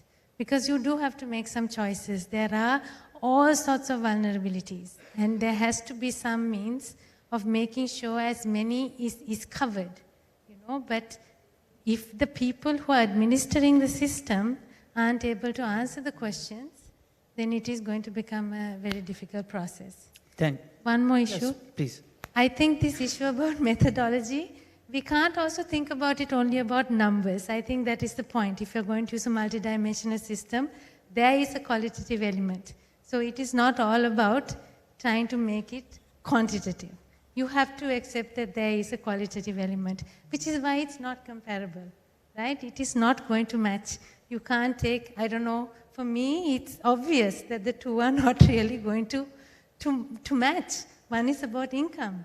The other is about what assets you have and how much you have in education and what is health access. I don't know, for me, those two really, how can you make those two actually be compatible?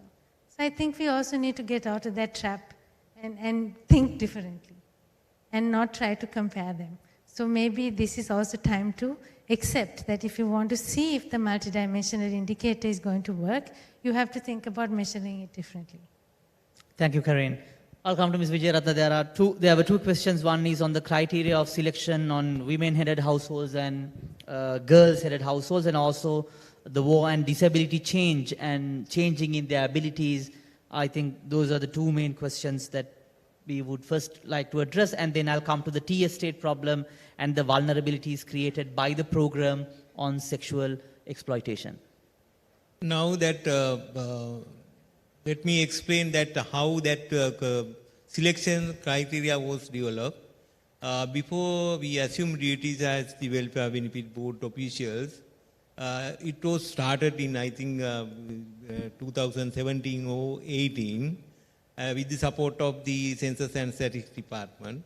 So that we are talking about the single parent family, not the female-headed families. So I think that better to start with some criteria, and having obtained the lesson learned, we can fine-tune the criteria in future. So that the answer for that one, because already we have gazetted and started the process, which is saying that something is better than nothing. So gradually we can improve with the lesson learned. Then other one is that what would happen to the Samurdhi bank system is utilizing for the disbursement of the money. So at the moment there is a big concern that the Ministry of Social Empowerment is wanted to get the Samurdhi bank under the supervision of the central bank. But the IMF and World Bank is of the view that regularized bank has to be get supported or involved for the disbursement of the money. So at the moment we have talked with the bankers, especially government banks, and when we call the application, we wanted to know whether you have the bank account, and nearly about 500,000 people, they hold the accounts in the People's Bank, and another 500,000 Bank of Ceylon. And now that we got to know that with the data gathered, that there is some people, they don't have the bank account, and in addition to that, they don't have the national ID card.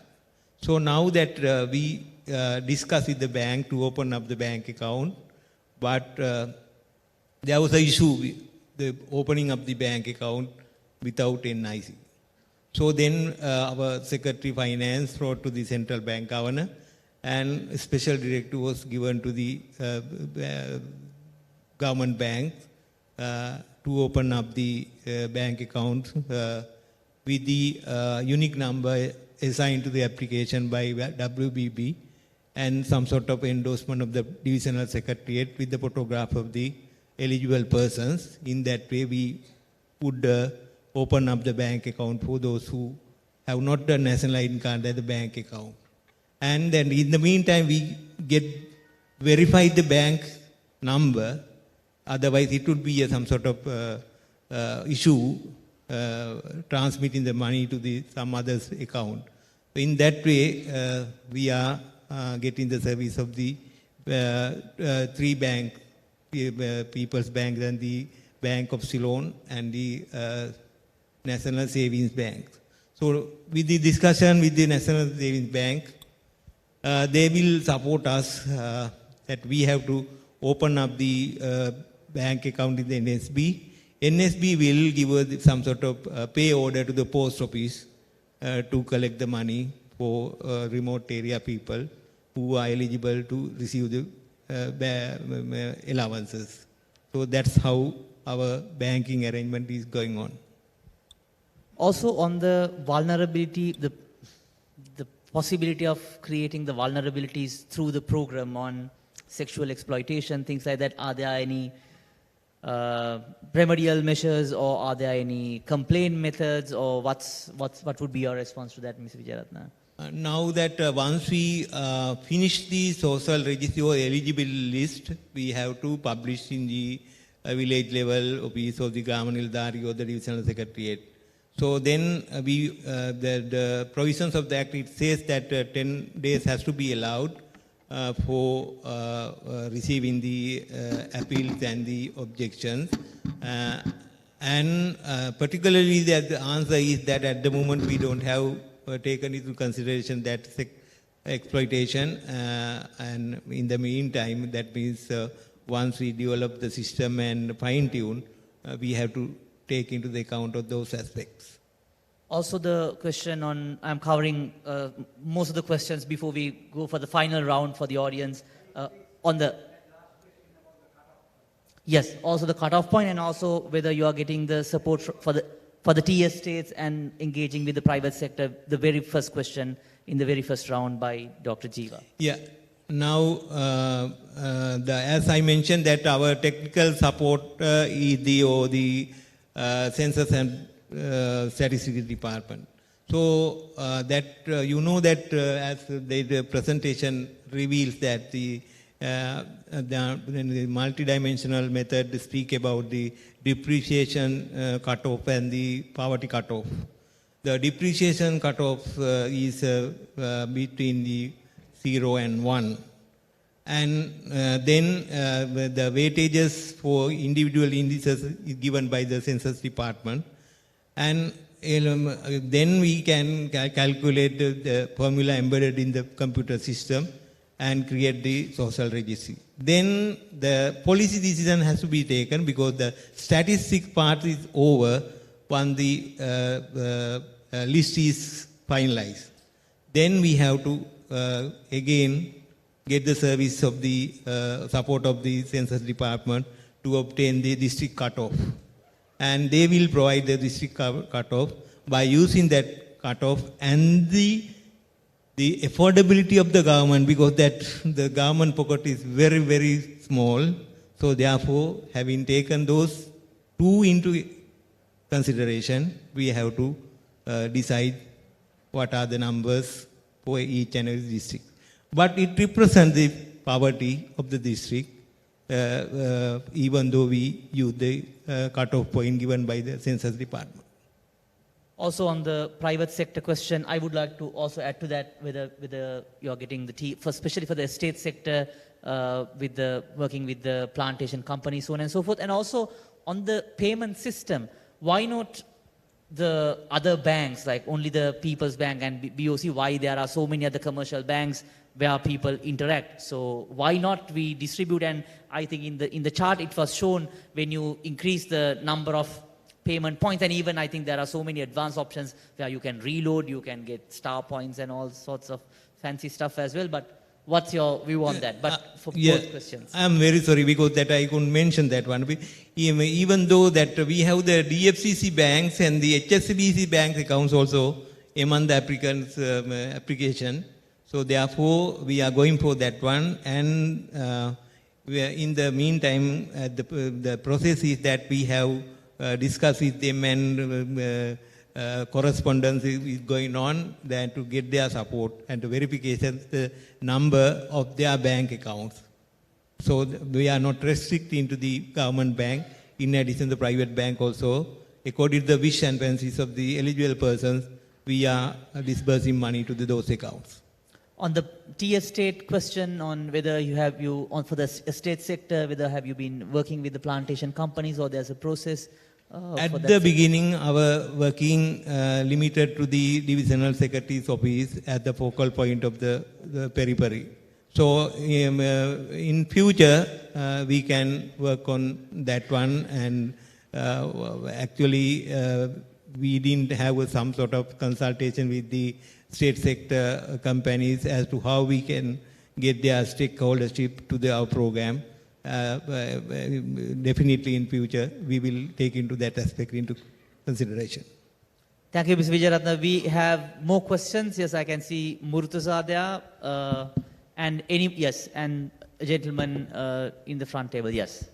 So Vijayaratna, my name is Murtaza Jaffiji. I have some very basic questions about the scheme itself. So maybe when I'm asking the question, you can answer. I read the Gazette. So I was trying to understand how the system works. Now, the 23 dimensions, there are about 5 pages. There's a big questionnaire. So who fills out the questionnaire? Is there an enumerator who fills it out, or the recipient fills it out?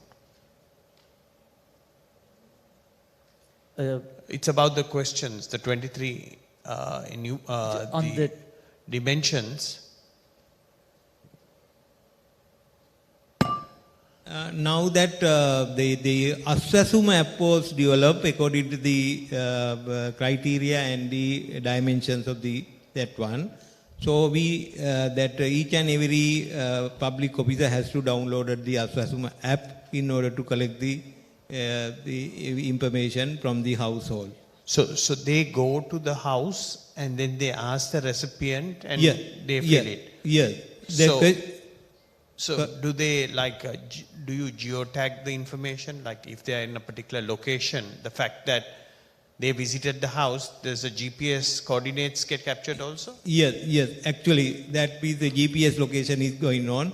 So we have to map up in future that almost whole household, those who are eligible to our scheme, then we can identify this is the place of the eligible person, so the person who will be receiving the welfare benefit payments. And then the answers to those questions, they are binaries, like yes or no?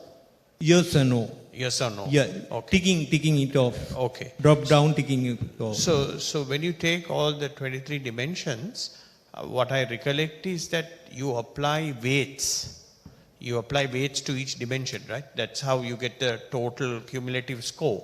Yeah. So where did those weights come from? How did you arrive at those weights? Was it from a regression? Or who decided whether one dimension gets 10%, another one gets 5%? Now that as I explained, that the depreciation score is between 1 and 0. Then that means if the 22 criteria is there, if some person or the applicant is deprived, he will be receiving 1 for each criteria. So that means 22. So all the 22, you just simply add it, or some criteria has a greater weight than other criteria? It will give that, for that 1 and 0, it gives some sort of multiplication weight given by the DCS. Right. So my question is that how did we arrive at those weights? So it is based on the HIS survey done by the Census and the Statistics Department. Unfortunately, it has been conducted in 2019 and updated. They issued the poverty line, as mentioned, is 17,000 odd number, and based on that, they have given the weightage also. So if anybody else, either on the panel or the audience, understands how we came around those weights, it will be interesting for me to know. Yes. I'll quickly ask some other questions. So you get then a composite score and then you have a cutoff. You're eligible or not eligible, but say you get a low score, do you get more money or everybody gets the same amount of money?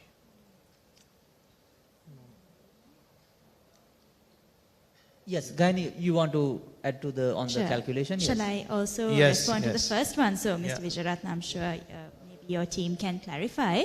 but just based on our understanding of running the numbers and trying to get to this deprivation score, and again, Tharaka, do jump in, our understanding is that it is automatically weighted based on each district, right? So there is some formula that assigns a weight for every district. So it's automatically weighted. So Tharaka, maybe you can come in. So it checks one household with, like for example, let's say electricity consumption. So if a household is deprived in one indicator, it checks, like it takes the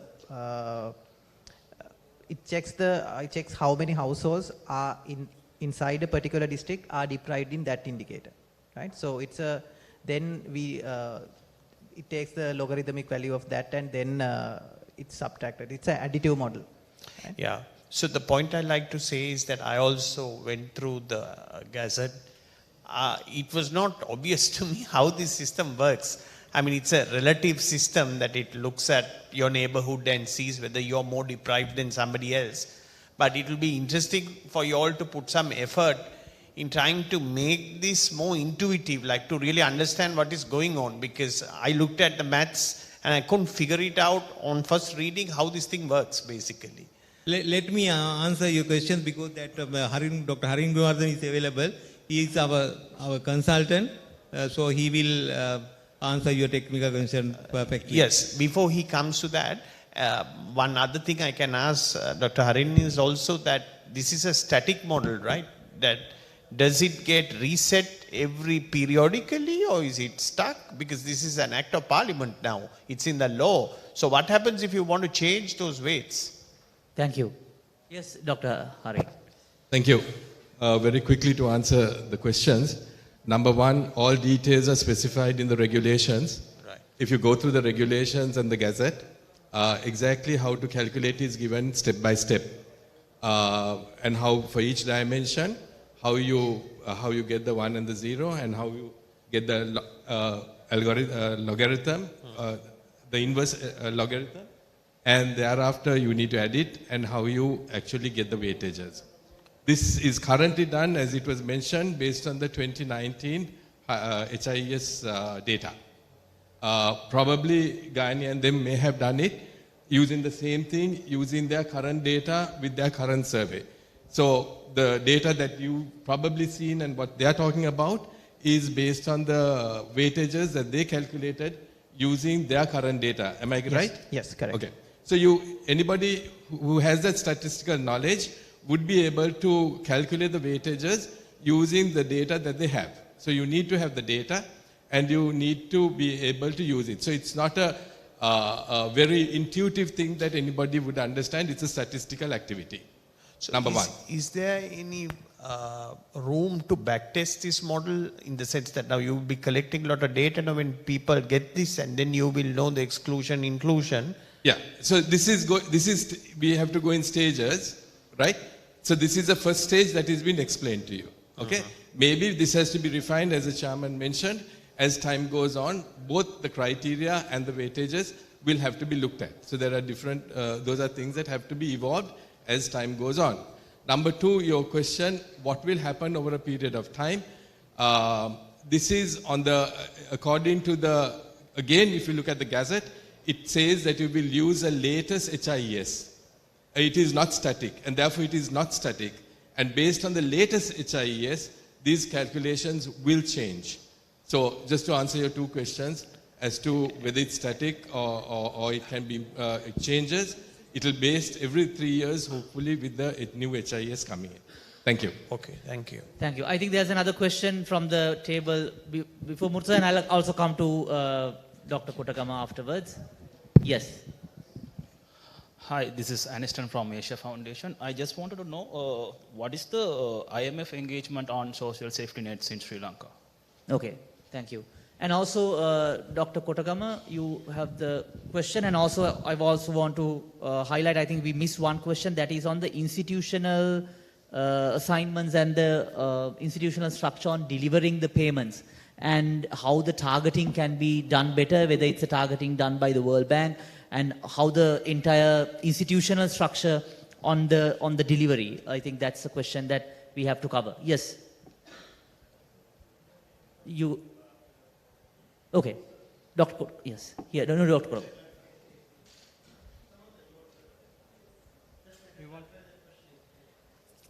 Ganana, just Yes. to say, so that was not exactly my question. My question was going beyond targeting. Okay. How are the laws governing the social protection sector, the safety nets being rationalized? How are the institutional arrangements that is in this sector which covers many, many ministries, and there's no leading agency? How are those being rationalized and those gaps being addressed? Okay. So maybe I wasn't very clear. Yes. But thank you. And then I'll come to Dr. Kutakama. Yes. So our database would be an integrated information system, welfare management system.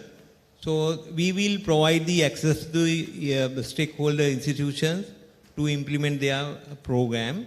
So that means we are not giving the data set individually pertinent to their mandate or the gamut of work, but they have to work on our database to design their programs. So now that yesterday we had a discussion with the Education Ministry, as I mentioned that they wanted to utilize our database for implementing the shoes and the school books and the uniform program. So that would be the database institution landscape, and each and every program would be ultimately at the end of the revisional secretariat. That is my thinking. And also the question on whether the IMF and World Bank engagement on designing the program from the Asia Foundation, you can respond to that as well. Actually, that with the support of the World Bank, that means there was nearly about 5 years old project going on, and this is the last month of the project, and they supported us to design this criteria and the selection criteria methods, and ultimately they came up with at the origin what has been proximity test, or but the census department pointed out that we have to go for this multidimensional one. Thank you. So I think we are, sorry, Dr. Kurugama, you can take the last question, and then I'll give every panelist a few minutes very quickly, 1 minute or 2 minutes to wrap up your thoughts, and then I think the lunch is ready outside. Okay, my interest is in the public interest, and my focus is on the methodology of it. Thank you very much for clarifying the cutoff issue. So it seems after all these elaborate calculations that we make, the final decision on the cutoff will be a political decision and a budgetary decision. Now for the next 3 years, I have done my calculations. We are exact on IMF recommendations. What they have given, we are doing it. That million of rupees would be spent. I did the calculations, it's fine. But beyond the 3 years of the IMF program, when we are again independent, whether they have stipulated the budget, what we should spend as so much of the GDP, but it all depends on our success in our trip towards development. So we may come to Zoom Zero again, though we have a sophisticated methodology. But in the methodology also, there are certain, these are not major issues. Methodology is fine. It's very neatly arranged as it was explained. Even the weights are objective, that's fine. But when I did this simulation, what I found is that the final weight would depend on the weights given to these indicators. And if you consider the asset aspect of it, you have many indicators there. So even if you give a decimal to each indicator, the asset values go up. So I did my simulations, and it is very sensitive to these aspects. You see, we are rather belittling the income aspect, which we have been accepting for years and years. And we are giving a higher weightage to the asset aspects because of the structure of the measurement instrument itself. We have that many indicators on it. So this must be thought. So in that sense, what the Samurdhi program had in 2021, that tool seems to be okay because it's reasonably weighted in terms of the number of indicators per dimension. So there are many other statistical ways of testing it, and you have a consultant statistician who would do it. So these may have to be addressed, as it was pointed out at the back also by a gentleman. Thank you. I think more conversations can be taken at the lunch as well, but I'll start from Taraka or Gaini on wrapping up your final thoughts on the study and what reforms that we need to do to take this program forward. Sure, thanks, Dana. So what's being made clear through our study is that 7 million Sri Lankans are living in poverty. This is a big number, and we need to make sure that we address it. All programs have not been, done a good job of identifying the poor or helping people graduate from that. So Aswasuma is doing, it's a step in the right direction, but obviously there are certain improvements that could be made. Increase in transparency is important. Digitalization is important, and a good appeals process is important. So if we can go towards doing those sort of reforms, we will probably be able to improve the Aswasma program even further. Thank you. Final thoughts, Mr. Vijayaratna? As I mentioned at the very outset, this would be a very fruitful exercise. And the insight given by the audience is, I think that it paved the way for designing for development of the program in future. So I convey my thanks for the valuable thoughts and insight given to us by the audience for the future development of the program. Thank you. Thank you. Karin? So I agree with the issues that Gaini raised, but I would also say that the design, there are issues that need to be addressed, but also please think about the implementation, which is also where Sri Lanka really suffers, and that attention needs to be paid to make sure that the people on ground, because it is complicated and not as easy as putting something that just says you earn below so much, so we are giving you this. People really need to understand that there is all these different things that you needed to have to qualify for this program, that really the people who are going to administer this should be aware and should be able to explain this in order to make this successful. It is really good that we understand that poverty is not just an issue about income, and if we really want to implement it in that manner, then the people on ground really do need to understand this.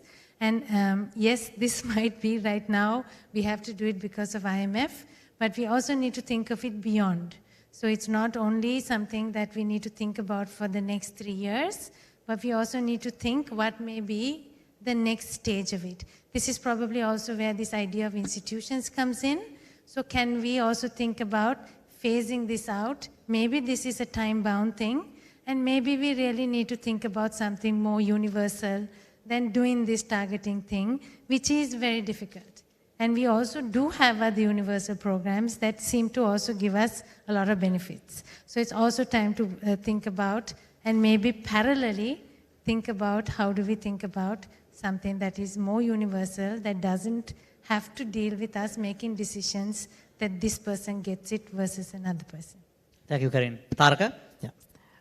So, I mean, in the presentation, you saw the extreme lengths that people have gone to, just to say, find food and all these things. So we have more data, like we just show some very few findings from our survey, and we have a qualitative study also. So we are expecting to release more findings, papers, and more research outputs. I just wanted to say that. Thanks. Thank you very much. Ladies and gentlemen, please put your hands together to Mr. Vijayaratna, who is the chairman of the Welfare Benefits Board, Gaini Hurulle, senior research manager at LIRNEasia, Karin Fernando, the team lead sustainable development at SEPA, and Tarak Amarasinghe, statistician at LIRNEasia. With that, I will invite Professor Rohan Samarajiva for the final remarks, but I will leave you with a quote by Peter Obi. No country can progress if its politics is more profitable than its industries. In a country where those government are richer than entrepreneurs, they manufacture poverty. Thank you very much.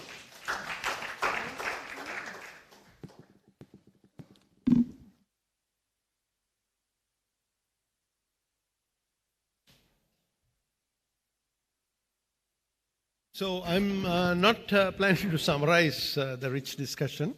Obviously, there's many more things that can be said. And we believe that the President has announced a lab, I think a weeks-long process to deal with the social safety net issues. And this is our first contribution to that conversation. And I hope there are other studies coming out. We are looking at the nutrients and micronutrients study. I believe UNDP has got some major study coming out and so on. I think based on evidence and our collective intelligence, I think we can make things better. So with that, let me add my thanks to the panel, the minister, all of you who contributed very actively. My pleasant duty is to give some tokens of appreciation to our panel members.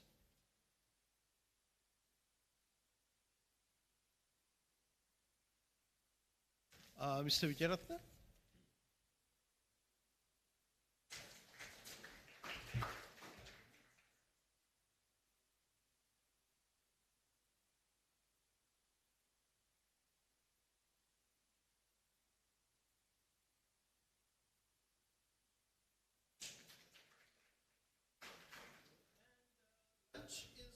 Ready, I believe, outside.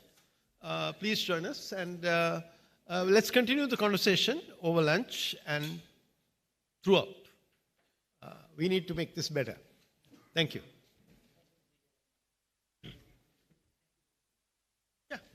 Just a couple of announcements. If you all are interested in our survey findings that were presented, you can find the digital versions through the two QR codes that are posted just outside, one at just outside and another at the reception.